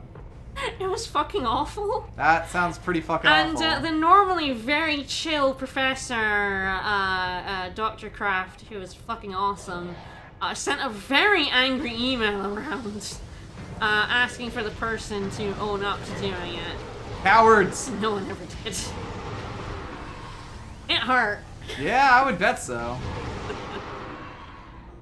I'm just gonna turn on this thermal visor for no particular reason. I also was right near fume what a cupboards, sneaky boy! When it exploded. It actually pushed off from the wall. It exploded that badly. I was also not on my bench that day. I was just nearby, because I needed to be on a certain bench for something else, and I happened to be right next to the fume cupboard because someone... I remember what happened. So when you're in the fume cupboard, there's water taps in there. I'm loving Space Pirate Explosion Day for chemistry. Hell yeah. Absolutely. So yeah, when you do experiments in the fume cupboard, a lot of time we're using water cooling. So there are taps in there, and you attach your rubber tubing up through your condenser and run it through. Someone, unfortunately, their rubber piping, the tap was still on a little bit, and their rubber piping was going down the back of the fume cupboard. The water got into the electronics of the fume cupboard. Oh dear. The fume cupboard is electrically based. It's got a fan, and it funnels all the fumes out. It takes all of the fumes, so they're a lot less dangerous. dangerous. And the water got into the electronics. Oops, I broke it. And it went... and came out of the wall. Right. And I was standing about 5 feet away from it. Oh god. And it just scared the ever-loving shit out. I do love this. Report all Phazon mutations to the science team immediately. All units with useful mutations will receive increase in pay and rations. That sounds like a chemistry lab. Elite and trooper candidates are now being selected by command. Get mutated by Phazon today. I am a space pirate. I imagine that space pirates have to deal with exploding fume cupboards all the time with Phazon. Imagine Phazon dripping into the back of a fume cupboard, and then you have a sentient fume cupboard. That can't be good. No, yes, for whatever reason, despite this being a totally standable space, you actually can't get out of the morph ball here. It doesn't let you. I think it's just because this is basically a morph ball puzzle. Like, you know, you have to spider ball your way up here. They absolutely would consider a fume hood explosion. Anywoo. One last thing. Oh, my brother has loads of stories about, because he's a biology PhD. He has tons of stories of, like, summer students doing stupid shit. With, because he worked in genes and, bacteria.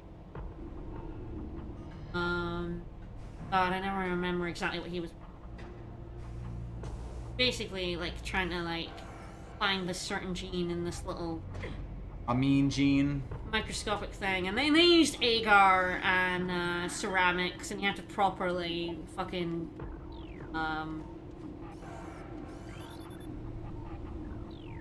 I always forget where the second one of these is. Oh, there's this thing you use to superheat them, and I've completely forgotten the name of it, even though I think I've said it in the stream already. Which is terrible. Oh, and it's like right here, isn't it? Yeah, there so many students who are Duh. like, I don't need to fucking, you know, superheat this up. It's fine. It's like, no, it's got bacteria on it, you idiot.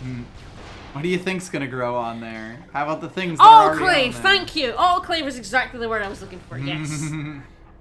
So, yeah, he also had some time students in biology lab. Anyway, just gonna blow these guys up with a fully charged plasma shot because it's stupid powerful. Of course, the stories that always got me of stupid students are ones that non-chemists won't understand. Like, Vandesium Gate. I had to mark reports, and some of the answers you could get on these reports was the dumbest fucking shit you could ever imagine.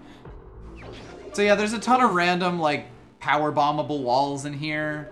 The reason for that is that you're supposed to get the power bombs in Phazon Mines, but the fact that we have them already is quite convenient for us. Ah, yes, you can also turn off the perimeter defense turrets there, but we already blew them up, so that's fine. This room, may be infamous to some people. Nope. Yeah, when we were marking reports, we used to trade, like, the worst answers to questions we'd received. Oh, yeah. So, right now, these guys are just those stealth pirates that we saw before. Stealthy boys, you've set one. Nothing that's scary Can you see them about once them. you've set them on fire? Yes, you can actually see them normally, you just can't lock onto them. They're sort of like a wavy field and kind of a dark piratey kind of look. There is a plasma beam door over there. Force field active, access prohibited. Well, that's no fun. Oh, probably. What room didn't stall slow beef out for a while? Yeah, Slow Beef died several times on this room in particular. For reasons.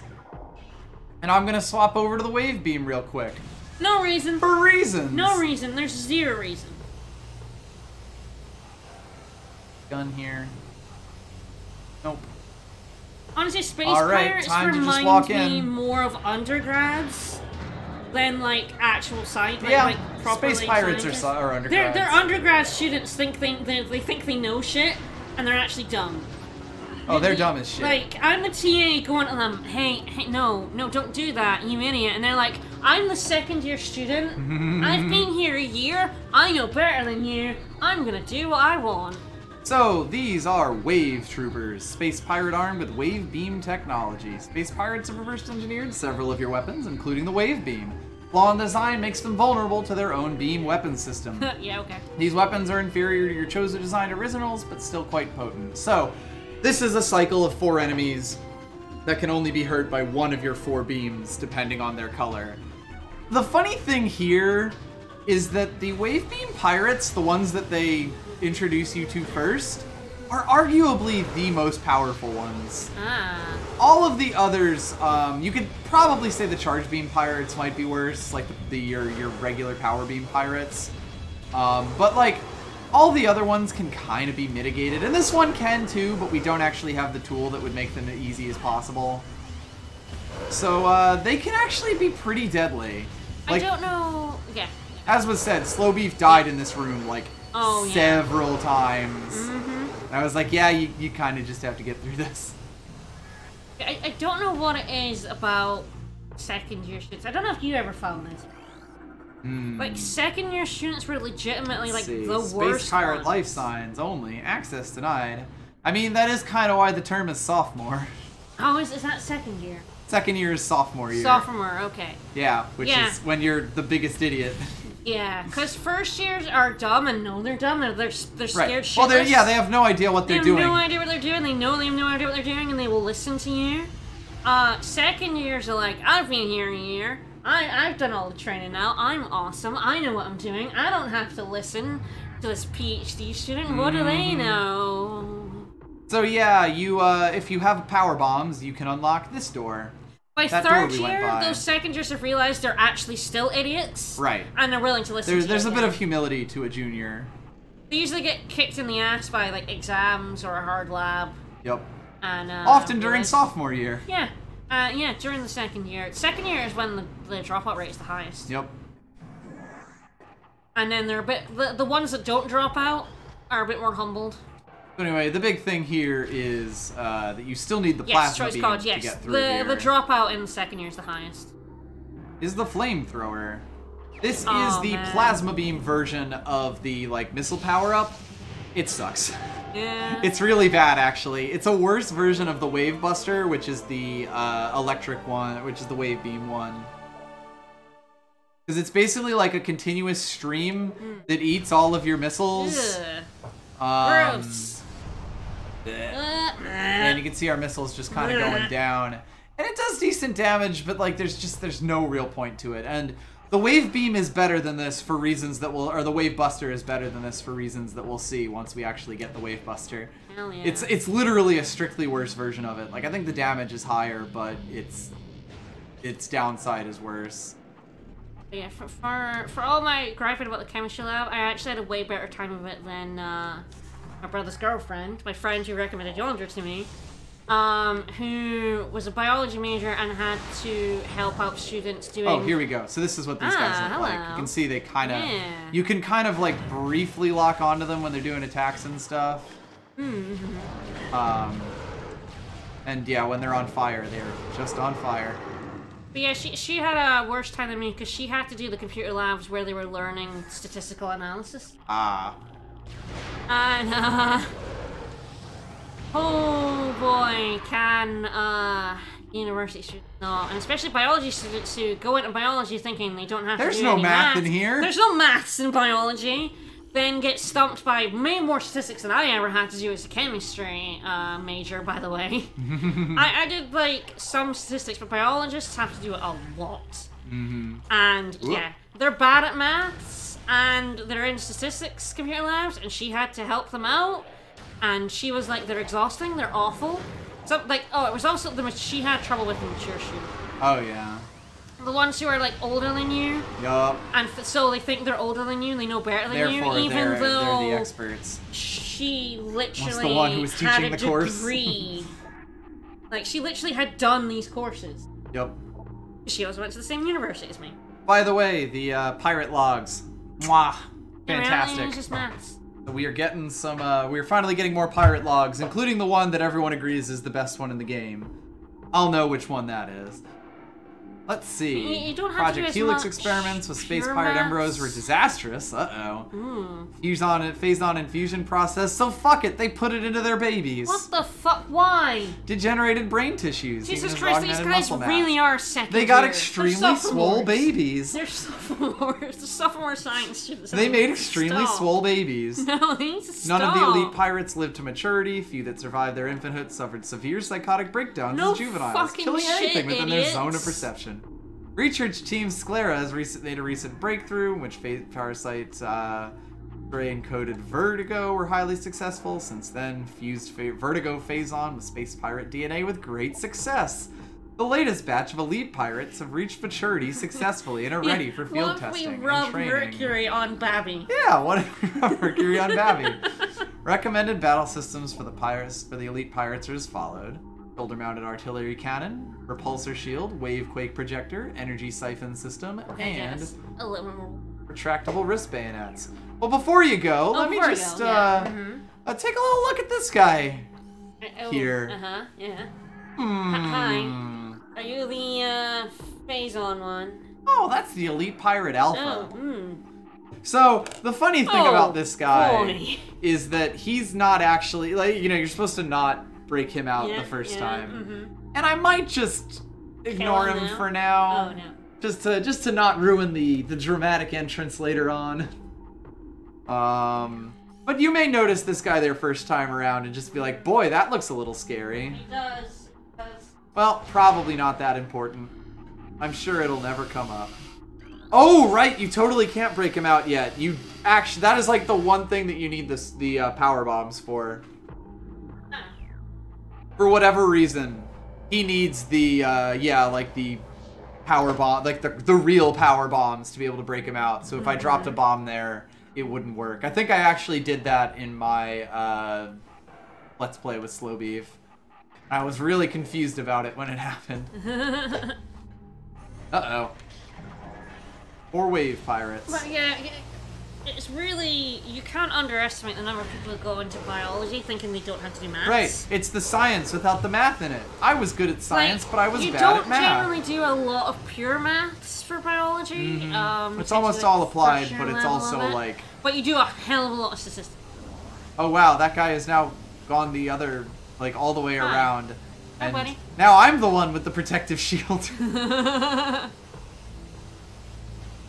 But also the number of students who go into chemistry and engineering thinking, I don't have to write. Yeah, I went into science. I don't have to write. You idiot. You moron. But even for chemistry, I didn't have to do a lot of pure maths. I did quite a bit of physics, though, which is basically applied math. Oh, look who it is. Hello. Samus Aran made planetfall on Talon 4. The Hunter is among us. The Hunter's here. All units, attacker on site, terminal force So we're the authorized, defender report and to the all hunter. sightings. Yes, we are the Hunter to them. But yeah, the number of students who were with me in chemistry who didn't realize they'd have to write was astounding. The Samus, she's here. She's finally here, performing for you. Got blindsided by an assignment in our 3rd or 4th year. It was a 5-year degree I did by. So I did my master's at the same, like, in Scotland, you can do your bachelor's, but you can also do your master's as an undergraduate course. So I did my master's as an undergraduate. It's basically an extra year on top of my bachelor's. So I never technically got a bachelor's, I just went straight to master's. So these are the power troopers. They have power beam. Can only be hurt by the power beam. The problem with that is that if you can be hurt by the power beam, that means you can be hurt by the super missiles. Blow them up. But yeah, there was an assignment in my 4th year which was basically like, write a bit of science reporting that is basically like it could be published in a science magazine. Oh god. Like New Scientist. It has to be short. We are going to grade you on it has to be short and sweet, and it has to correctly. actually be written very well. Yep. Sorry, I'm explaining that like while I took a break, but yeah, it was an assignment, and you had to write it like it was a proper science article in a proper. It wasn't a journal, but like a magazine style, a scientific magazine. So here's a fun one. If you have the X-ray visor at this point, you'll notice that there is in fact a missile upgrade through that wall. Nice. You'll also notice that like there's a doorway through this wall. Surface integrity. It was actually a really fun assignment because it was limited to 200 words. You couldn't If we scan this, the industrial pulse beam is online. Auto fire mode engaged. Oh, hell yeah! Yeah! Woo! In order to aim this behemoth, we use this boost ball pad. Nice. So you basically go around blowing these walls up. The one that I just did there will open the door up for us, but of course, there's another wall. Yeah. By the way, you can be hit by that laser and it hurts. Fun fact. Woo! Yeah, it was actually a very fun assignment because it was a very limited number of words, and you had to write in a very different style to anything we'd ever written before. Oh god, yeah, you're an undergrad. You have never done that shit. It wasn't a journal style thing, which we'd done before. It was. Uh-oh, all units, report to your battle stations. It was just fun bit of writing, but the amount of people who couldn't do something like that, write concisely with like information and like Oh god, yes. Just clearly. The kind of writing that you have to have for any sort of science paper. Yeah, was incredible because people are like, "What the fuck is this?" Like, I don't have to write English. I went into this so I didn't have to write anything. Like, my reports are bullet points. As long as I got the right answers, it was fine. Now I have to do a bit of writing. What is this? Shameful. Disgusting. Oh man, the amount of academic papers that are badly written out there is terrible. Yeah. Engineers have the worst fucking papers I've ever read in my life. I did a project collaborating with engineers, and the papers I had to read for it were some of the just worst things I've ever read. Yeah, the thing with the power pirates is that they have no way to be stunned. So they will do some good damage to you while you're charging the super missile. I can't confirm, but my brother would probably agree that biologists can't write either. Alright, yeah, this room can also be a bastard. The assignments were the worst. They were like, write a 2,000-word essay on this thing, and write 1,000 words and get all the relevant points across, and be like, well, I have to fucking pad this out, or they'll dock me marks. That's why I actually really enjoyed that. You have 200 words, go. Yep. I need to find some power bombs. Oops. So we're gonna do this. I'm gonna just do this room once because this room is a huge pain in the ass to do. I do need a power bomb to finish it. But basically, there's 3 levels and 3 different spider ball tracks: the red, blue, and yellow ones, and they each go to like different levels. The thing is, there's like 3 central areas of this pillar, and the only way to like the switches for turning each individual pillar are on each floor. So you have to go to the bottom, get to the first floor, I hate that. go to the first floor, turn the second pillar around, so that you can get to the next one, and just keep doing that over and over. And the thing is, you're actually supposed to stop at this second level this first time around, because when you get over to here... I would literally text my brother right now, being like, can biologists write papers? Unfortunately, it's like 2 a.m. his time. Yeah. He's asleep. But he would, I can see him being like, yes. Yeah, of course thing.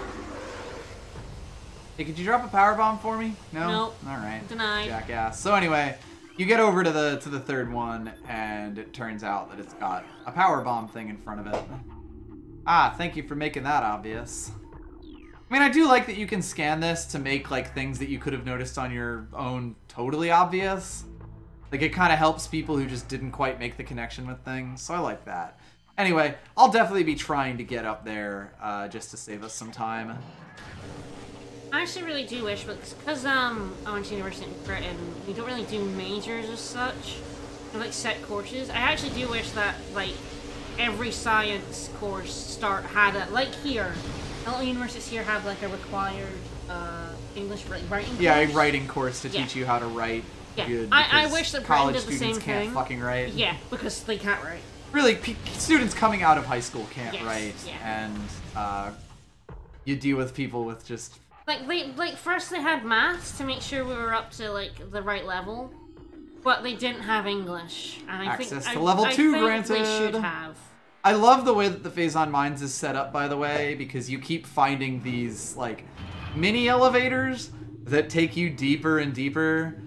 We also see that we are right next to the impact crater from here. So, like, that's the Chozo Temple that we just, like, could see on the window briefly. Yeah, the Chozo Beehive. Chozo Beehive. That's not a power bomb. That isn't either. Oh, that's annoying. Oh well. The more I do, the further we get, the more I have to backtrack. Yeah. Ah, this is, I think, yeah, so there's like these explosive barrels that you may have noticed here. There's one kind of by this really smelly radiator. We blow that up. Oh, hey! Hello! You were gonna ambush me, weren't you? Oh, adorable. That's adorable. And I get a missile upgrade for my troubles. Woohoo. Yeah, power bombs are weirdly rare drops, and like when you only have one, it actually does get kind of annoying. There we go. All right, so there's that. I am gonna go back and get this right now because it's kind of like just out of the way otherwise. It does mean we'll get another good look at this impact crater. So yeah, you can see this is where, like, you know how it said it, like, burrowed its way into the ground? Yeah, that definitely looks like a burrow. So yeah, whatever that was. A worm? A worm, they call it. How wormy is this worm? Is not he that actually wormy. a worm with a Y and he's a dragon? Dragon's not the worst thing you can call it. There we go, I knew it. Anyway, make my way back over here, blow this shit up. Totally normal meteor right there. Space worm. Nothing strange or bad about that meteor. So you'll notice that there isn't anything to line that platform up with. That's because it is pointing straight backwards. But that just means that I have to line up. I mean, the nice thing about having the map reference right next to you all the time is that you can line up the colors pretty easily. You don't really have to guess. Fine. You just shoot doors open and it's fine. Your standard door opener gun. Your shots don't bounce off the door. It's fine. Bounce wildly, go flying, murder someone else. It's fine. So, as mentioned, this is locked behind having power bombs.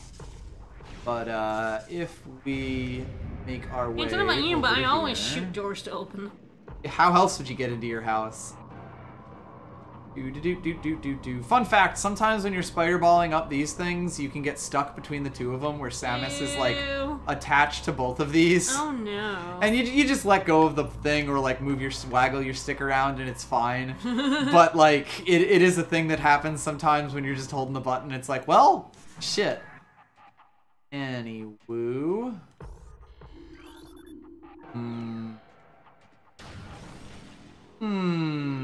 Oh, hello. Grapple bap. Grapple? I actually got it. Yep. So that's kind of the major sequence you need to get to the to this. The thing is, you're basically supposed to have traveled the entire way through Phazon Mines and then the entire way back to get the grapple beam the first time. So like, this is us skipping through early to get over to the power beam.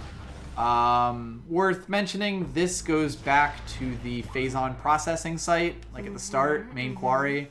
You're basically supposed to get the grapple beam on your way back. Okay.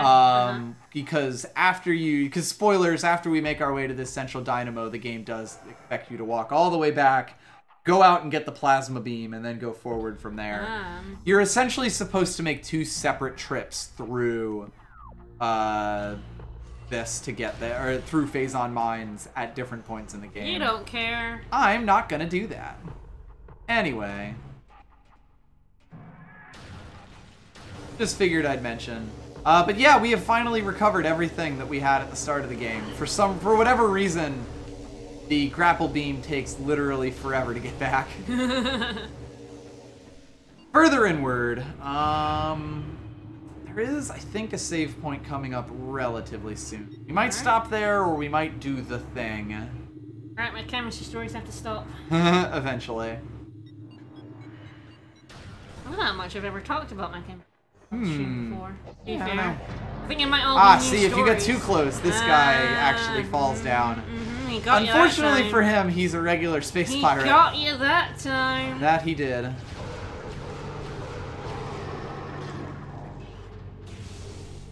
And being a regular space pirate tends to get you killed in these here parts. Yeah. Ah, well, well, well. So hey, we've seen that stasis tank before.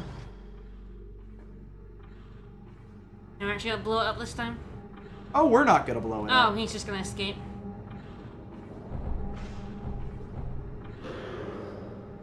So can you actually release him with a power bomb if you feel like it? This guy? Yeah. No, because he is, whatchamacallit, like he's scripted to just break out here. Okay. This is where you're actually supposed to find the elite pirates. Right. Basically.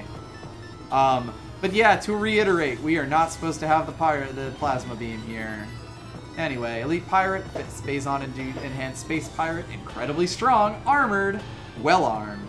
Potent foes, energy siphon systems absorbs beam weapons shots, used to fuel a massive plasma artillery cannon. Nature of this makes it very vulnerable to concussion-based weapons, well armed. Effective in close combat at a distance, or and at a distance. Massive size is a weakness. Sluggish speed allows for evasion and quick attacks. So their deal, they have like a thing here that like that's like a beam shield, but when they're doing their big smacky attack, they actually are pretty vulnerable. And if we do this, it mentions the cannon being like a weak point kind of thing. We could shoot the shit out of that.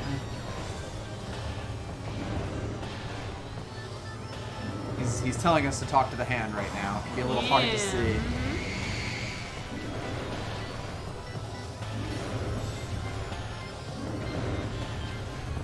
Is this guy scary without plasma beam? More scary for sure. But charged up plasma shots do. Ooh boy. Conveniently though, his death explosion actually opens up the path for him. Uh-oh. I've heard that music before. That said, there is something in here that I think everyone's going to be interested in. I'm not sure if it's this one or another one, but this is the room. Ah. But yeah, it does take just a while to bring down like a lot more firepower. Okay, this is the one. Uh-oh. What do you think this next word is gonna be? Dark Samus. No. No. Sarsran's arsenal. Yeah. Her impressive arsenal. Her impressive arsenal.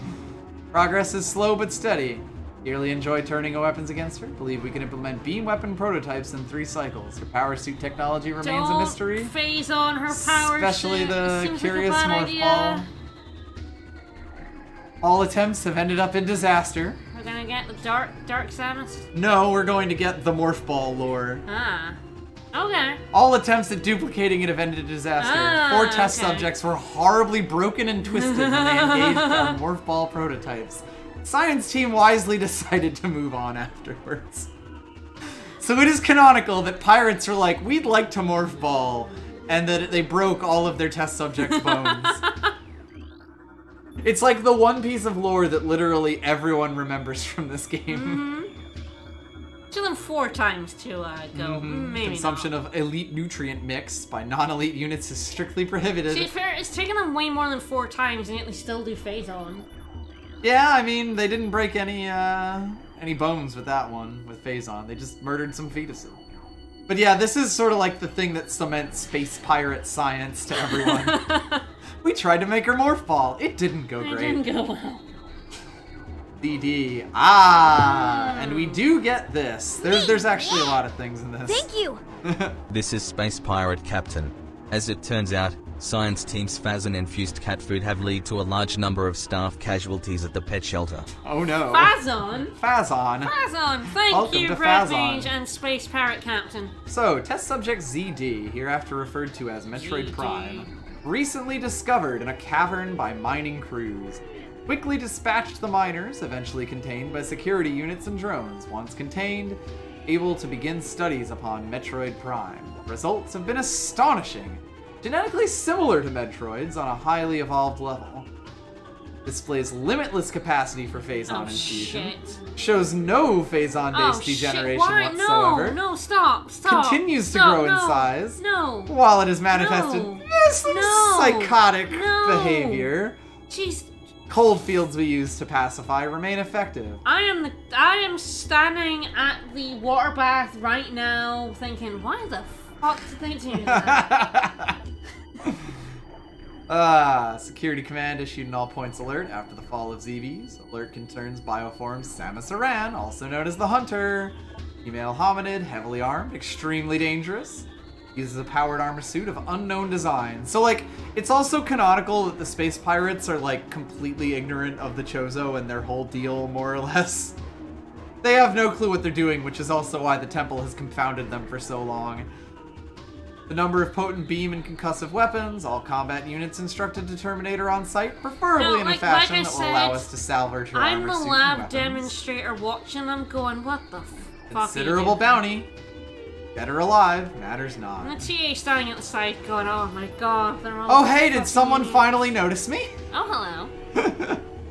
Military-grade plasma cannons, Unite star marines. We acquired them from letting them sit in a warehouse. Our elite pirates will put them to very good use. That's just saying they have cannons. Oh, hello there! So these guys have a slight problem. They're the ice troopers, so they have your ice beam.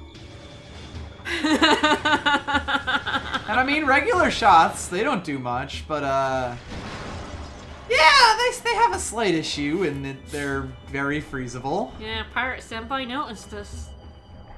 Anyway, time to go back to my reading material. Phazon Nutrient Vat. No! So they are literally pumping this stuff into their elite pirates. Oh my god, they're dumb. They are. They're so sophomores, Jesus. That's them. Sophomore dropouts, I think someone said earlier, and I think I agree with that too. Yeah, Phazon. Ah, yes. So, because you cannot possibly scan this, the game will literally tell you that this has been Decium. Yeah.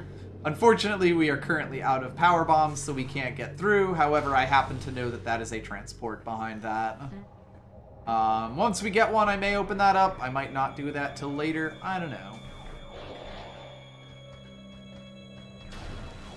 Hello there! You probably should have shot me when you had the chance. Bye. Wouldn't have done much for you, but...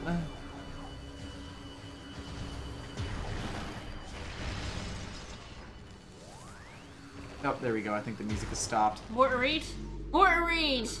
There is always more to read. Fucking dumbasses. Plasma artillery cannons, weapons fully functional. Flaw has been discovered. Subpar thermal shielding gives them a high heat signature. Could make them an easier target for enemies with enhanced vision capabilities. Wink, wink. Nudge, nudge. Facility commands request for elite pirate transfer to security forces granted. Repair units. Field duty. Duty. Computer systems compromised. Samus Aran has cracked our systems. Hunter can access our system at will. Shit, shit. She knows our passwords. Yeah. Shit, shit. We really shouldn't have made them password 1, 2. Oh no, the password is Hunter too. Clearly. Yeah, clearly, yeah. Analysis indicates the Hunter is using Morph Ball technology to indicate our facilities, recalibrate or is it sensors. Phazon Rocks? Ooh, that could be pretty good too. Shit, shit, she's hacking us. I do love that you just like, even the ones that aren't explicitly pirate lore are just wonderful. They're great. I love them. Uh-oh, the aggression levels are rising. The alert for any Metroids to escape from their quarantine areas. Uh-oh. Energy absorption ability not able to disrupt our force field. Continued exposure to Phazon. Password science for the worse. And yes, Phazon Rocks with totally with X's. Samus yes, voice, 100%. I'm in. Ah, I managed to hit one of the only lures that was on there. Yeah. Numerous incidents involving spectral entities at the Chozo ruins. Our ghost buddies. Well, yes, you annoy the ghost swans.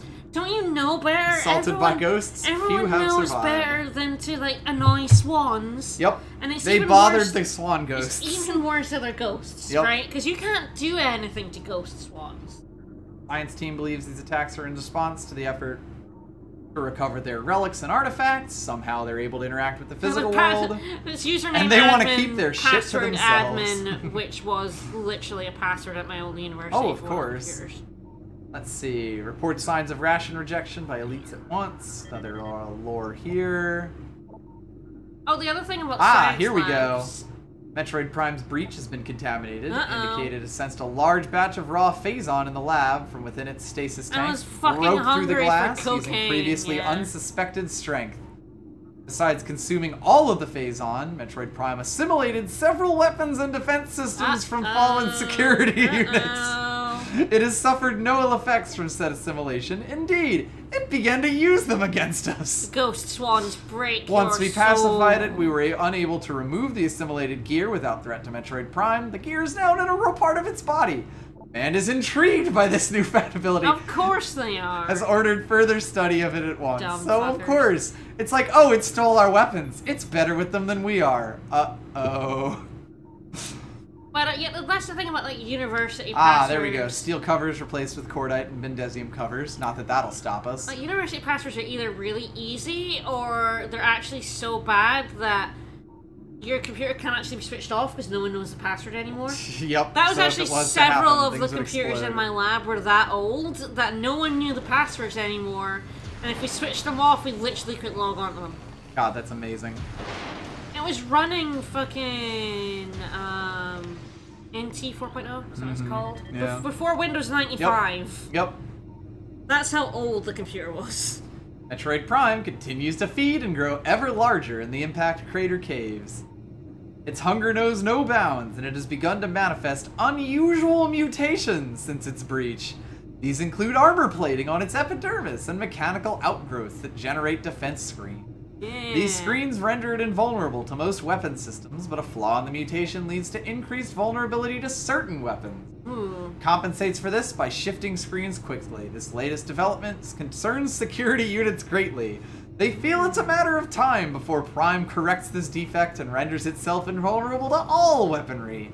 Containment would be nigh impossible Yeah, if no this shit. were to occur. No shit, idiots. It's evolving!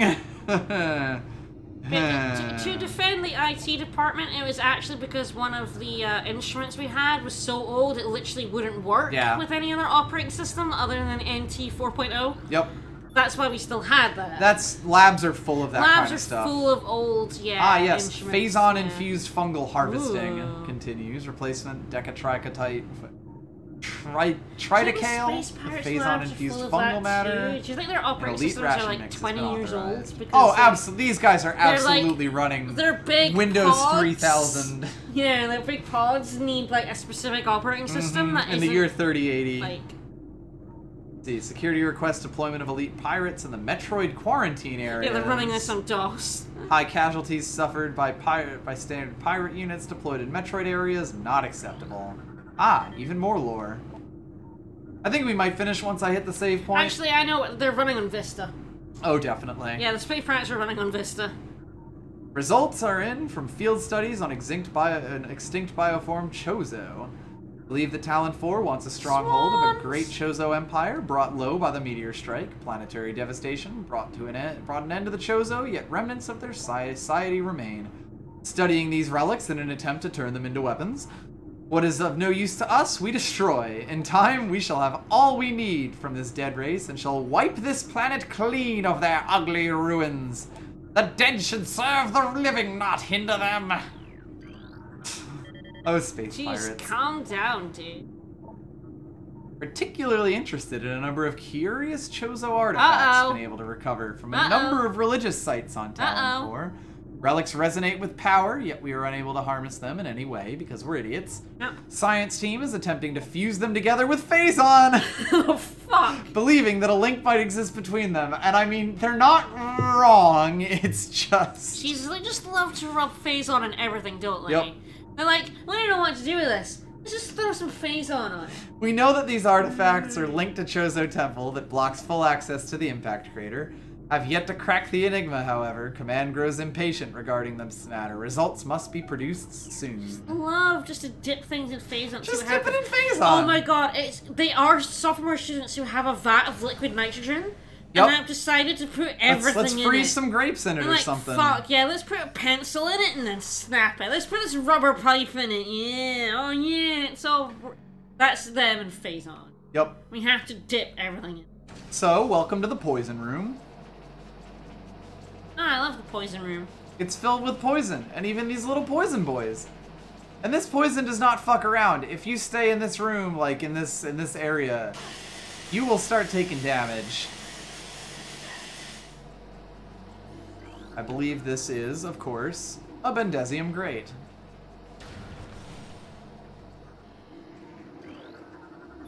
Let's see. Uh-oh, Metroid activity accelerating in non-frigid areas. Uh-oh. Increased aggression levels observed in latest elite pirate unit. Increasing their feed. That seems like a really bad idea. They're hungry. They're just hungry. They're hungry, yes. They're hangry. They're hungry.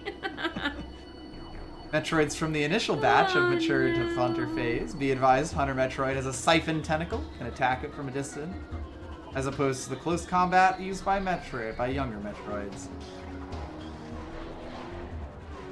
Boy, what's out here to eat us? Just one of you guys. Just a few of these guys. The Phazon Mines are a bit of a gauntlet that can be quite tough if you're not ready for them.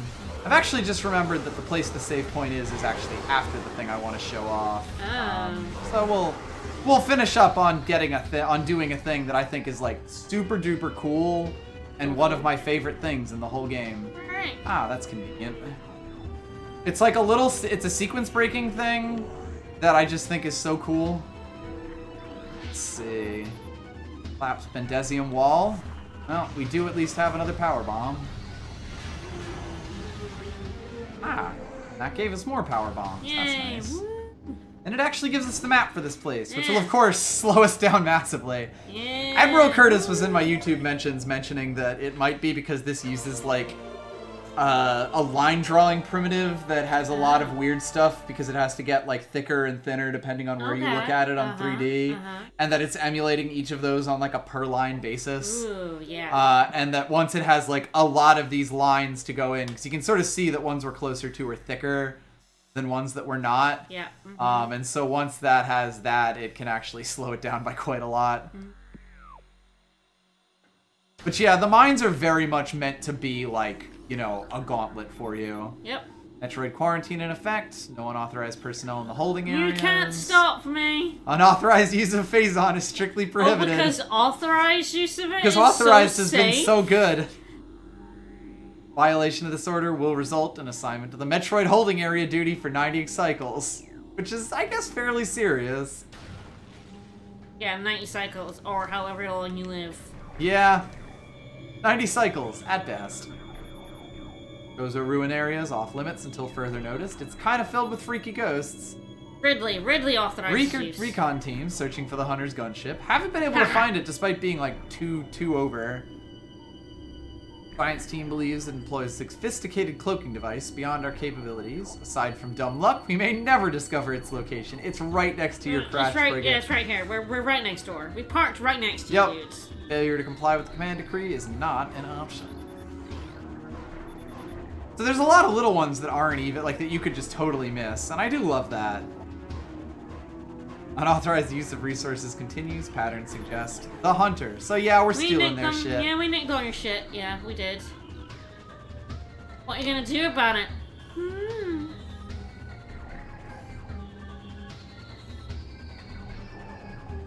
actually can't get through this doorway right now. Or maybe we can. Yeah, there we go. Oh, hey there, buddy. Hey, buddy. He's probably not dangerous to us. There's a bunch of them. Nor is the other one over there. Yeah, saw him.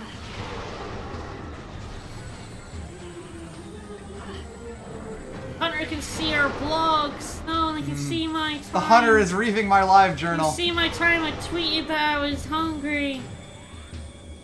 Snuck in and ate some Phazon, and now I don't feel so good. Test results from battle simulation Samus Aran are promising.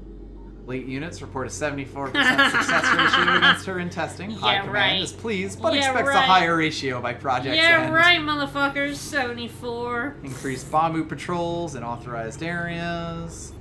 Scramble all area units immediately. Flight pattern Sigma 4 is in effect. Death to the Hunter! Death to all who oppose us! Yeah, they're definitely second-year chemistry students. Their enemies will tremble before the might of our elite forces. I definitely know that attitude. Space Pirate encrypted data decoded. Pirate Upsilon's propensity for Phazon has enabled our research team to infuse it far beyond our safety restrictions. So, it turns out maybe there's one pirate, like one elite pirate, that's got even more Phazon in it than all the others. Results have been extremely encouraging. Its constant Phazon diet has increased its mass exponentially. I did say chemistry, but the space pirates definitely have a STEM vibe. Yeah. They're definitely in some sort of STEM. Retained elemental facilities shows dexterity with all elite weaponry, plasma incendiary launchers, chameleon manta for cloaking purposes. Elite Pirate Upsilon exhibits miraculous healing abilities, seeks out Phazon deposits, coats itself in them, instantly mends the creature's wounds, subject of which we are now codenaming Omega Pirate based on these developments. Oh no. Well, I can't imagine we'll ever run into him. to a new standard for our armies. Only concern at this point is its potential overdependence on Phazon. Like, all their lore still sounds like it was written by scientists. Oh, yeah. Honest. The Chozo are definitely the Purple Pro's, like, art students. So that's just an elite pirate, not at all dangerous, as is this one. But, the, space pirates are definitely like engineers. Of course, we are finally one room away. They're IB3, bioengineers. Uh-oh. Dicks. Hi. Hello there! Hello. So now we fight an elite pirate in close quarters, the only thing being that, you know, ho ho ho, I have a machine gun. So when he's got that, like, thing he's holding up in his hand, he reflects your beam attacks. Ah. So you want to be careful about that. But yeah, they're definitely going to start escaping at a higher rate. So anyway, this next room is the room that the game wants us to go to. This is a save room, and that's where we're going to end up.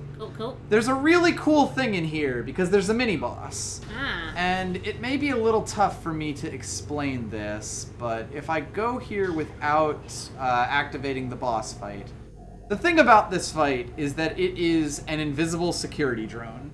Okay. It can't be seen, can't be locked onto. You basically just get 2 lights that you can use to, like, see where it is.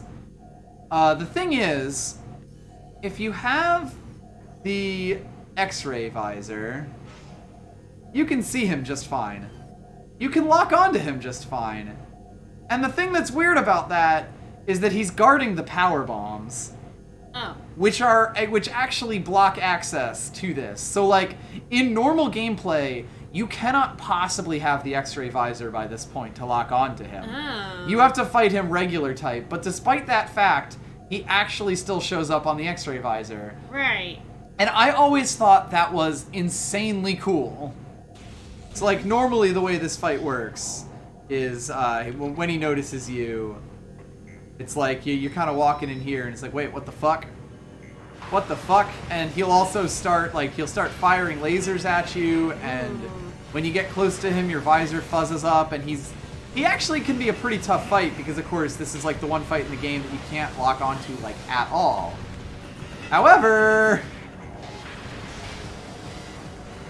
And you can see he is just like a normal security bot, but him being invisible actually makes him really tough, especially considering that you have, you know, like, you've just gone through the entire Phazon Mines up to this point without a save point to get to him. Yep. It can be really, really difficult to fight this guy. So I always thought that was super, super cool, that despite the fact that, you know, you can't possibly have this by this point, you can still get to him.